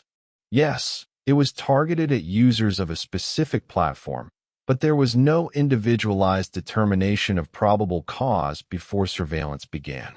The precedent is dangerous. If this is acceptable, what isn't? Could the government infiltrate WhatsApp, used by billions? Could they require Apple to unlock all iPhones? Could they monitor all emails? Where's the line? From this perspective, even if the outcomes were good, the means were ethically problematic. The ends don't justify the means, especially when the means involve violating fundamental rights. This is essentially a deontological argument. Some actions are wrong regardless of their consequences, and mass surveillance is one of them. Many people find themselves somewhere in the middle, recognizing both the value of the operation and the legitimacy of the concerns. A middle ground position might be, The operation was justified given the seriousness of the crimes and the difficulty of investigating them through other means. But it should be subject to strict oversight, legal authorization, and limitations. Similar operations in the future should only be approved after careful consideration of alternatives. The legal framework needs to be clarified so there's certainty about what's permissible. Safeguards need to be in place to prevent abuse. This is a more pragmatic approach, trying to balance competing values rather than treating either privacy or security as absolute. An interesting ethical nuance concerns the nature of EncroChat itself and its users. EncroChat wasn't a general-purpose communication platform that happened to have some criminal users. It was designed for criminals and marketed to criminals. It existed specifically to enable illegal activity. Does this matter ethically? One argument says yes. By choosing to use a platform specifically designed to facilitate crime, users were essentially accepting the risks. They can't claim the same privacy expectations as someone using a mainstream platform. The counter-argument: privacy rights don't depend on whether you're using tools properly. Even if someone uses a tool for illegal purposes, they still have rights. Otherwise, we're essentially saying rights only apply to people who don't need them, which empties rights of meaning. John Stuart Mill's harm principle states that the only purpose for which power can be rightfully exercised over any member of a civilized community, against their will, is to prevent harm to others. Applying this to EncroChat, the surveillance was aimed at preventing serious harms: murders, drug trafficking, violence. Under the harm principle, this could justify the intrusion. But the surveillance was broad, capturing communications of all users, including those who might not have been planning serious harms. Does this violate the principle? And there's the question of proportionality. Was the surveillance proportionate to the harms being prevented? For someone planning a murder, almost any surveillance seems proportionate. For someone involved in a relatively minor drug transaction, is mass surveillance proportionate? A major ethical concern is the lack of transparency in the operation. It was conducted in secret, necessarily, for operational reasons. The techniques remain partly classified. Defendants and their lawyers weren't given full details of how evidence was collected. From an ethical standpoint, can we trust that power exercised in secret is being exercised responsibly? Transparency and accountability are fundamental to democratic governance. When the government has power, citizens should be able to scrutinize how it's used. But national security and law enforcement operations often require secrecy. How do we balance the need for operational security with the need for democratic accountability? Some mechanisms that try to balance this: judicial authorization before operations begin, legislative oversight committees that receive classified briefings, after-the-fact reviews once operations are complete, internal affairs and inspector general offices that monitor for abuse, whistleblower protections for those who see wrongdoing. But are these sufficient? History shows that secret programs are sometimes abused, even in democracies. The CIA's MKUltra program, the FBI's COINTELPRO, the NSA's warrantless wiretapping program. All were secret, all were abused, all were eventually exposed as having overstepped proper boundaries. Does EncroChat risk being another example? Or were the safeguards sufficient this time? A classic ethical concern with any expansion of government power is the slippery slope. Today, the target is EncroChat, a platform used overwhelmingly by serious criminals. Tomorrow, could it be a platform used by a mix of criminals and legitimate users? Eventually, could it be mainstream platforms used by everyone? At some point, could political dissidents, journalists, activists, or ordinary citizens become targets? History provides examples of this progression. Technologies and powers developed for one purpose are often eventually used for others. The Patriot Act in the U.S. was sold as necessary for counterterrorism but has been used for routine criminal investigations. The counter-argument is that slippery slope reasoning can be a logical fallacy. Just because something could lead to abuse doesn't mean it will.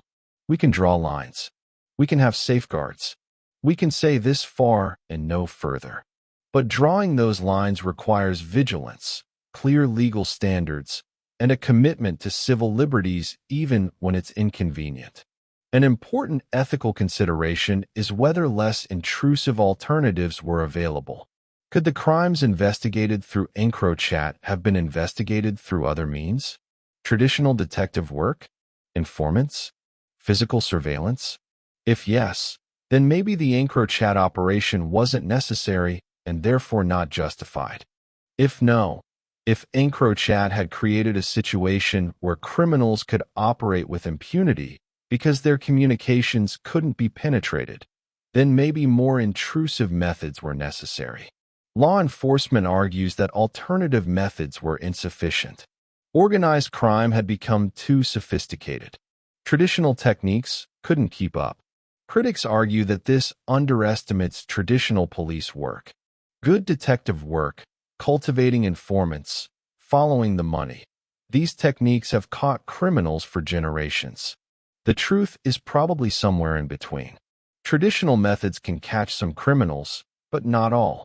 The most sophisticated operations, run by people using the best security practices, might genuinely be beyond the reach of traditional investigation. But this raises a further question. Is it acceptable for some criminals to escape justice if the alternative is mass surveillance? Some would say yes. The price of living in a free society is that some criminals will go unpunished. Others would say no. We have an obligation to use all reasonable tools to protect public safety. The ethical analysis of EncroChat can vary significantly depending on the cultural and national context. European countries, with their history of totalitarian surveillance by Nazi Germany and the Soviet Union, tend to be particularly sensitive to government monitoring of communications. American culture has a strong individualistic streak and constitutional protections for privacy, but also a pragmatic approach to law enforcement.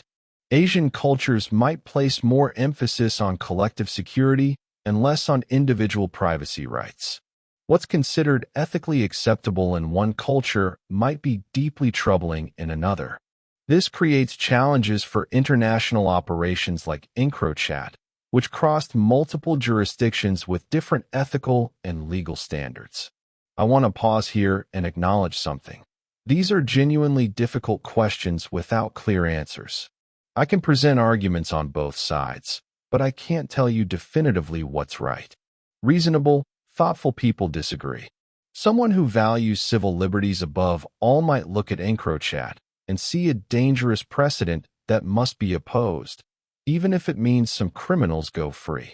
Someone who values public safety and has seen the devastation caused by drug trafficking and organized crime might see the same operation and think it was not only justified but long overdue. Both of these people can be acting in good faith. Both can be informed and thoughtful, and they can reach opposite conclusions. That's the nature of ethical dilemmas. They're dilemmas precisely because there are important values on both sides. What we can say is, these questions deserve serious consideration, not dismissive answers. We need a robust public debate about where the lines should be. We need clear legal standards, not ad hoc decision-making. We need oversight and accountability to prevent abuse. We need to be vigilant against mission creep and the gradual erosion of rights. What did law enforcement agencies learn from EncroChat? What lessons will shape future operations? Lesson 1. International cooperation works. The EncroChat operation demonstrated that when agencies from multiple countries work together effectively, they can achieve results that would be impossible working alone.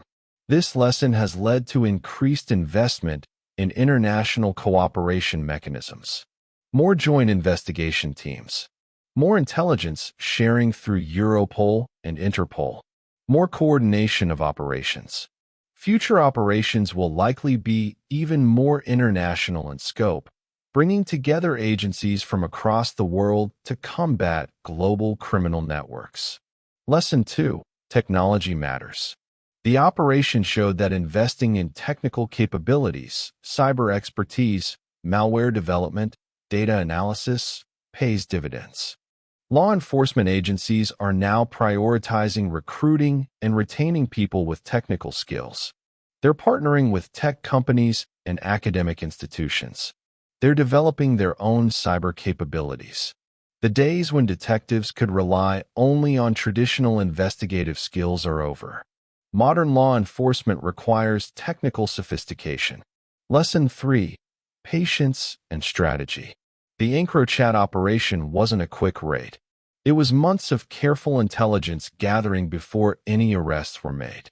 This patience allowed police to map entire criminal networks, not just catch individual criminals. The strategic approach led to far better results than quick action would have. Future operations will likely follow this model, gaining access, gathering intelligence, building comprehensive cases, and then striking decisively. Lesson 4. Legal preparation matters. The legal challenges to EncroChat evidence have taught law enforcement that they need to consider legal admissibility from the start, not as an afterthought. Operations need to be designed with clear legal authorization. Documentation needs to be thorough. Legal advisors need to be involved throughout. Lesson 5. Public communication is important. The EncroChat operation was generally portrayed positively in media and public opinion. This was partly because it was communicated effectively, emphasizing the serious crimes prevented and the dangerous criminals caught. Future operations will likely include even more attention to public communication strategies.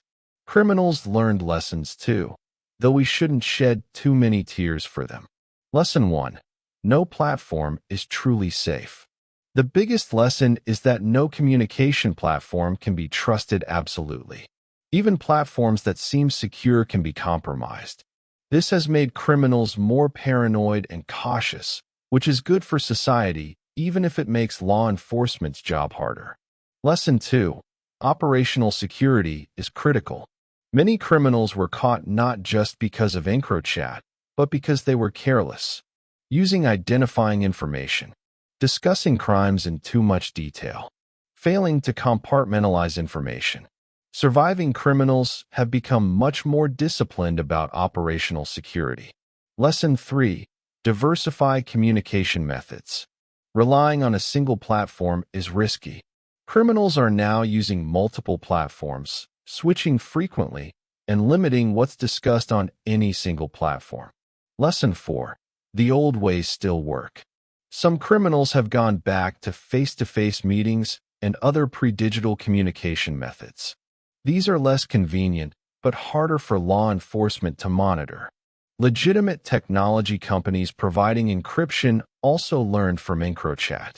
Lesson 1. Security is an ongoing process. No system can be considered secure once and then forgotten. Security requires constant vigilance, regular audits, and updating defenses against new threats. Companies have increased their security investments in response to EncroChat in similar cases.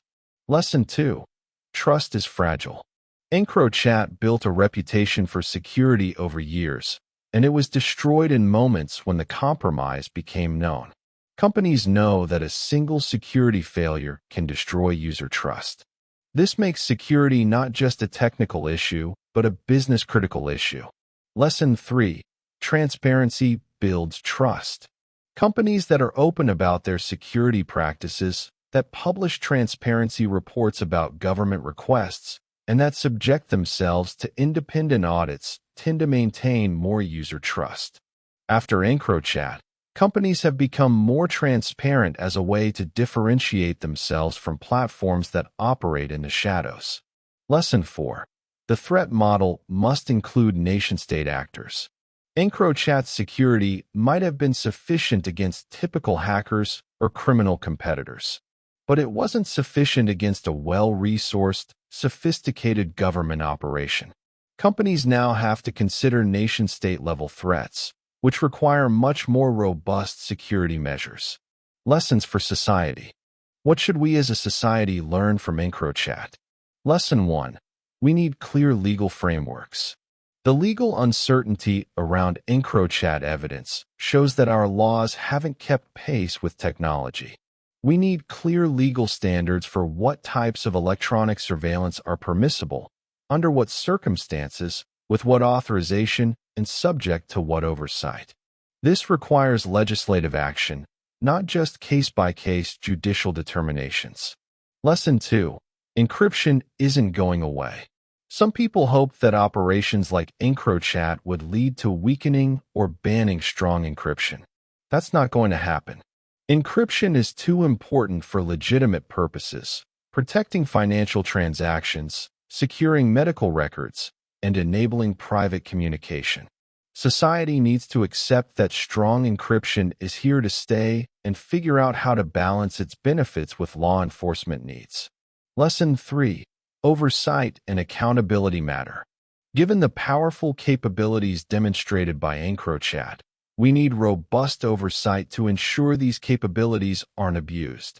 This means judicial authorization for surveillance operations, legislative oversight committees, inspector general offices with real power, whistleblower protections, periodic public reviews of policies and practices. Lesson 4.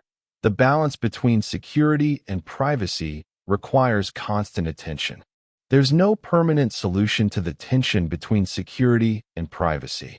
It requires ongoing attention, debate, and adjustment as technology and threats evolve. We can't decide this question once and consider it settled. Each generation will have to grapple with it anew. Looking to the future, what's next in the world of encrypted communication? Technological evolution. New platforms will emerge, claiming to learn from EncroChat's mistakes. They'll use decentralized architectures with no central servers, zero-knowledge protocols where even the service provider can't access data, blockchain-based systems for transparency and tamper resistance, quantum-resistant encryption, hardware security modules. But as we've seen, no system is perfectly secure. Clever attackers, whether criminals or law enforcement, will find vulnerabilities. Legal evolution. Laws will continue to evolve, hopefully providing clearer guidance on when electronic surveillance is permitted, what procedures must be followed, how evidence can be used in court, what oversight is required. Different jurisdictions will take different approaches, which will create ongoing tensions in international cases. The cat-and-mouse game continues. Law enforcement will develop new techniques. Criminals will develop new countermeasures. Technology will evolve. The cycle will continue. Each side will occasionally win significant victories. EncroChat was a major win for law enforcement, but neither side will win permanently. Let me make some predictions about the next decade, with the caveat that predicting the future is always uncertain. Prediction 1. More operations like EncroChat. We'll see more law enforcement operations targeting encrypted communication platforms. The success of EncroChat and ANOM has established a model that other agencies will try to replicate. Some will be successful, others will fail, but the attempts will continue. Prediction 2. Increased use of AI and machine learning. Both law enforcement and criminals will increasingly use artificial intelligence. Police will use AI to analyze large data sets, identify patterns, and predict criminal activity. Criminals will use AI to avoid detection, automate operations, and identify vulnerabilities in law enforcement tactics. Prediction 3. The debate over encryption will intensify. As law enforcement struggles with encryption, political pressure to mandate backdoors or weaken encryption will increase. This will meet resistance from tech companies, civil liberties advocates, and security experts. The debate will continue without clear resolution, probably for decades. Prediction 4. decentralization will increase. More platforms will move to decentralized architectures to reduce the single point of failure vulnerability that EncroChat had. This will make law enforcement's job harder, but not impossible. Prediction 5. Privacy will become more valued. As people become more aware of surveillance capabilities, privacy will become a more important value to consumers. Companies that can credibly offer privacy will have a market advantage. But this will also attract criminals to those platforms, continuing the cycle. Despite everything we've learned from EncroChat, some fundamental questions remain unresolved. Question 1. Where exactly is the line between acceptable surveillance for public safety and unacceptable intrusion into privacy? Question 2. How do we ensure oversight and accountability for secret law enforcement operations? Question 3. How do we balance the global nature of crime with the local nature of law and democratic accountability? Question 4. Can encryption be truly secure if governments are actively trying to compromise it? Question 5. How do we prevent capabilities developed for legitimate law enforcement from being used for political repression? These questions don't have easy answers. They'll continue to be debated in courts, legislatures, academic journals, and public forums. Let's take a moment to step back and look at the full arc of this incredible story. EncroChat was born out of a real need in the criminal world. Criminals needed a way to communicate securely. The company provided a service that seemed bulletproof. For years, it worked. Criminal organizations across Europe relied on it absolutely. Meanwhile, law enforcement was increasingly frustrated. They knew major crimes were being coordinated on EncroChat, but they couldn't penetrate it. Traditional methods weren't working against sophisticated, tech-savvy criminal organizations. So they decided to do something unprecedented. They infiltrated the platform itself. French and Dutch police, working with agencies across Europe, managed to install malware on EncroChat servers. For months, they read everything. They watched as criminals casually discussed murders, drug shipments, money laundering, and more. They built a comprehensive intelligence picture of organized crime across an entire continent. Then they struck. Thousands of arrests, massive seizures, entire criminal organizations dismantled. The criminal world panicked. Trust evaporated. The supposedly secure platform had been compromised so thoroughly that nothing seemed safe anymore. But the operation also raised profound questions about privacy, surveillance, and the appropriate limits of law enforcement power. These questions are still being debated in courts and public forums. The EncroChat operation will likely be studied for decades as a watershed moment. It represents the largest takedown of organized crime in European history, a new model of international law enforcement cooperation, a demonstration of what's possible when cyber capabilities are applied to law enforcement, a case study in the tension between security and privacy in the digital age, a turning point in the relationship between criminals and technology. Future historians will look back at EncroChat as the moment when law enforcement definitively entered the cyber age, for better or worse. Throughout this entire story, it's important to remember the human element. There were the criminals, people who made choices that led them into serious crime. Some were driven by greed, others by circumstance, others by a kind of entrepreneurial spirit that happened to be directed toward illegal activities. They made their choices and now faced the consequences.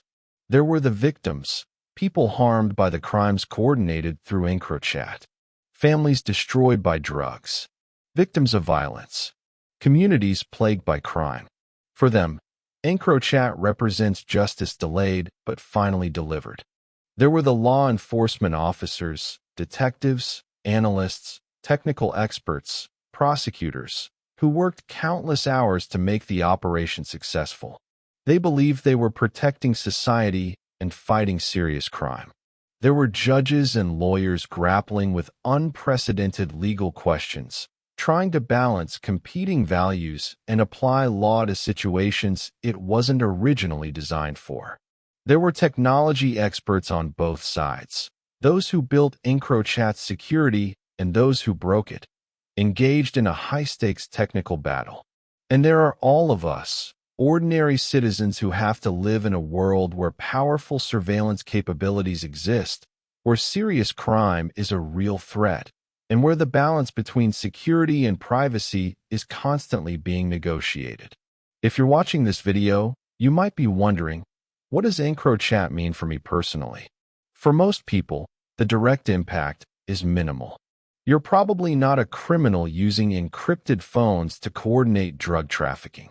The surveillance capabilities demonstrated in EncroChat aren't targeted at ordinary citizens going about their legal activities. But indirectly, it matters a lot. The capabilities exist. The precedent has been set. The techniques can be applied to other platforms. This means you should understand that no digital communication is ever 100% secure. You should be aware of what privacy protections exist in your jurisdiction and support efforts to maintain them. You should think carefully about what you communicate electronically and how you communicate it. You should be engaged in the public debate about surveillance, encryption, and privacy. Your voice matters. Democratic societies make decisions collectively about where to draw these lines. If you care about privacy, say so. If you care about security, say so. If you think the balance needs adjustment, speak up. I want to end by returning to the central moral question, because I don't think there's a simple answer, and I don't think we should pretend there is. Was the EncroChat operation right or wrong? If you're thinking, obviously right, they caught serious criminals and prevented serious crimes, you're in good company. Many people feel this way. If you're thinking troubling and potentially wrong, because it involved mass surveillance and set a dangerous precedent, you're also in good company. Many thoughtful people have concerns. The truth is, reasonable people can disagree. This isn't a question with an obvious answer. What we can all hopefully agree on is, these operations should have proper legal authorization. There should be oversight and accountability. The capabilities should be used for serious crimes, not routine investigations or political purposes. We should have an ongoing public debate about where the limits should be. We should be vigilant against abuse. Beyond that, people will continue to disagree, and that's okay. Democracy requires that we grapple with these hard questions together. Final thoughts. The EncroChat story is, in many ways, a very modern story. It couldn't have happened 20 years ago. The technology didn't exist. The criminal networks weren't as global. The international cooperation mechanisms weren't in place. But it's also a timeless story. It's about the eternal conflict between those who break the law and those who enforce it. It's about the tension between individual freedom and collective security. It's about power and how it's exercised. It's about trust and betrayal. These themes have existed throughout human history. EncroChat is just the latest chapter, played out with smartphones and encryption instead of dead drops and secret codes. What makes it fascinating is the scale, the sophistication, and the implications for the future. We're living through a period of rapid technological change. The capabilities that seemed like science fiction 20 years ago are now routine. Artificial intelligence, quantum computing, biotechnology, and other emerging technologies will create new challenges and new opportunities for both crime and law enforcement. The EncroChat operation gives us a preview of this future. It shows us what's possible, what the costs might be, and what questions we'll need to grapple with. If there's one thing I hope you take away from this video, it's this: be aware. Be aware that we live in a world where these capabilities exist. Be aware that important decisions are being made in courts, in legislatures, in intelligence agencies about how these capabilities can be used. Be aware that these decisions will affect your life, your privacy, and your security. And be engaged. These questions are too important to leave entirely to experts or officials. In a democracy, we all have a voice. Use it. Think critically about what you're told. When politicians say we need more surveillance for security, ask, how much is enough? What are the safeguards? How do we prevent abuse? When privacy advocates say we must resist any surveillance, ask, what about serious crimes? How do we protect public safety? Where are the trade-offs? Don't accept simple answers to complex questions. The EncroChat story seems like it has a clear ending. The platform was taken down, criminals were arrested, cases are being prosecuted. But in another sense, it's just the beginning of a longer story. The legal questions raised by EncroChat are still working their way through courts. Some will eventually reach the highest courts in Europe and could set precedents for decades. The techniques used in EncroChat are being refined and applied to new targets. Even as I'm recording this, there are likely similar operations underway that we won't learn about for months or years. The broader questions about privacy, security, encryption, and surveillance are nowhere close to being resolved. They'll continue to evolve as technology advances, and new platforms are emerging, each claiming to be more secure than EncroChat. Some of them will be compromised too. Others might succeed where EncroChat failed. The arms race continues. So this isn't really an ending. It's a milestone in an ongoing story. Thank you for staying with me through this deep dive into the EncroChat operation. I know it's been a long journey, but this story deserved the detail and nuance. If you found this video valuable, please like it, share it, and subscribe to the channel. Content like this takes significant time to research, write, and produce, and your support makes it possible. Leave a comment below with your thoughts. Do you think the EncroChat operation was justified? Where do you think the line should be between privacy and security? I'm genuinely curious about your perspectives. And if you want to dive deeper into related topics, I have videos on the ANOM operation, the history of encryption, the dark web economy, and other aspects of the intersection between technology, crime, and law enforcement. Links are in the description. The EncroChat operation represents one of the most sophisticated, controversial, and consequential law enforcement actions in modern history.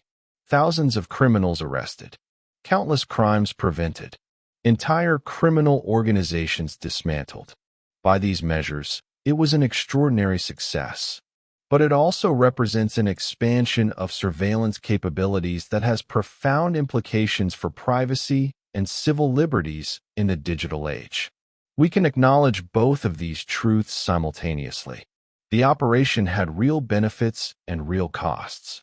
It solved some problems and created others. It answered some questions and raised new ones. That complexity, that nuance, is what makes the story so fascinating and so important. The criminals thought they were safe behind encryption. They weren't. But are any of us truly safe from surveillance in the modern world? That's a question we all have to grapple with.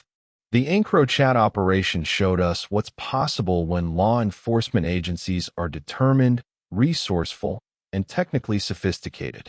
Now we have to decide, are we comfortable with what's possible? That's a question only you can answer. Thank you for watching. Stay curious, stay informed, and stay engaged with the world around you. Until next time.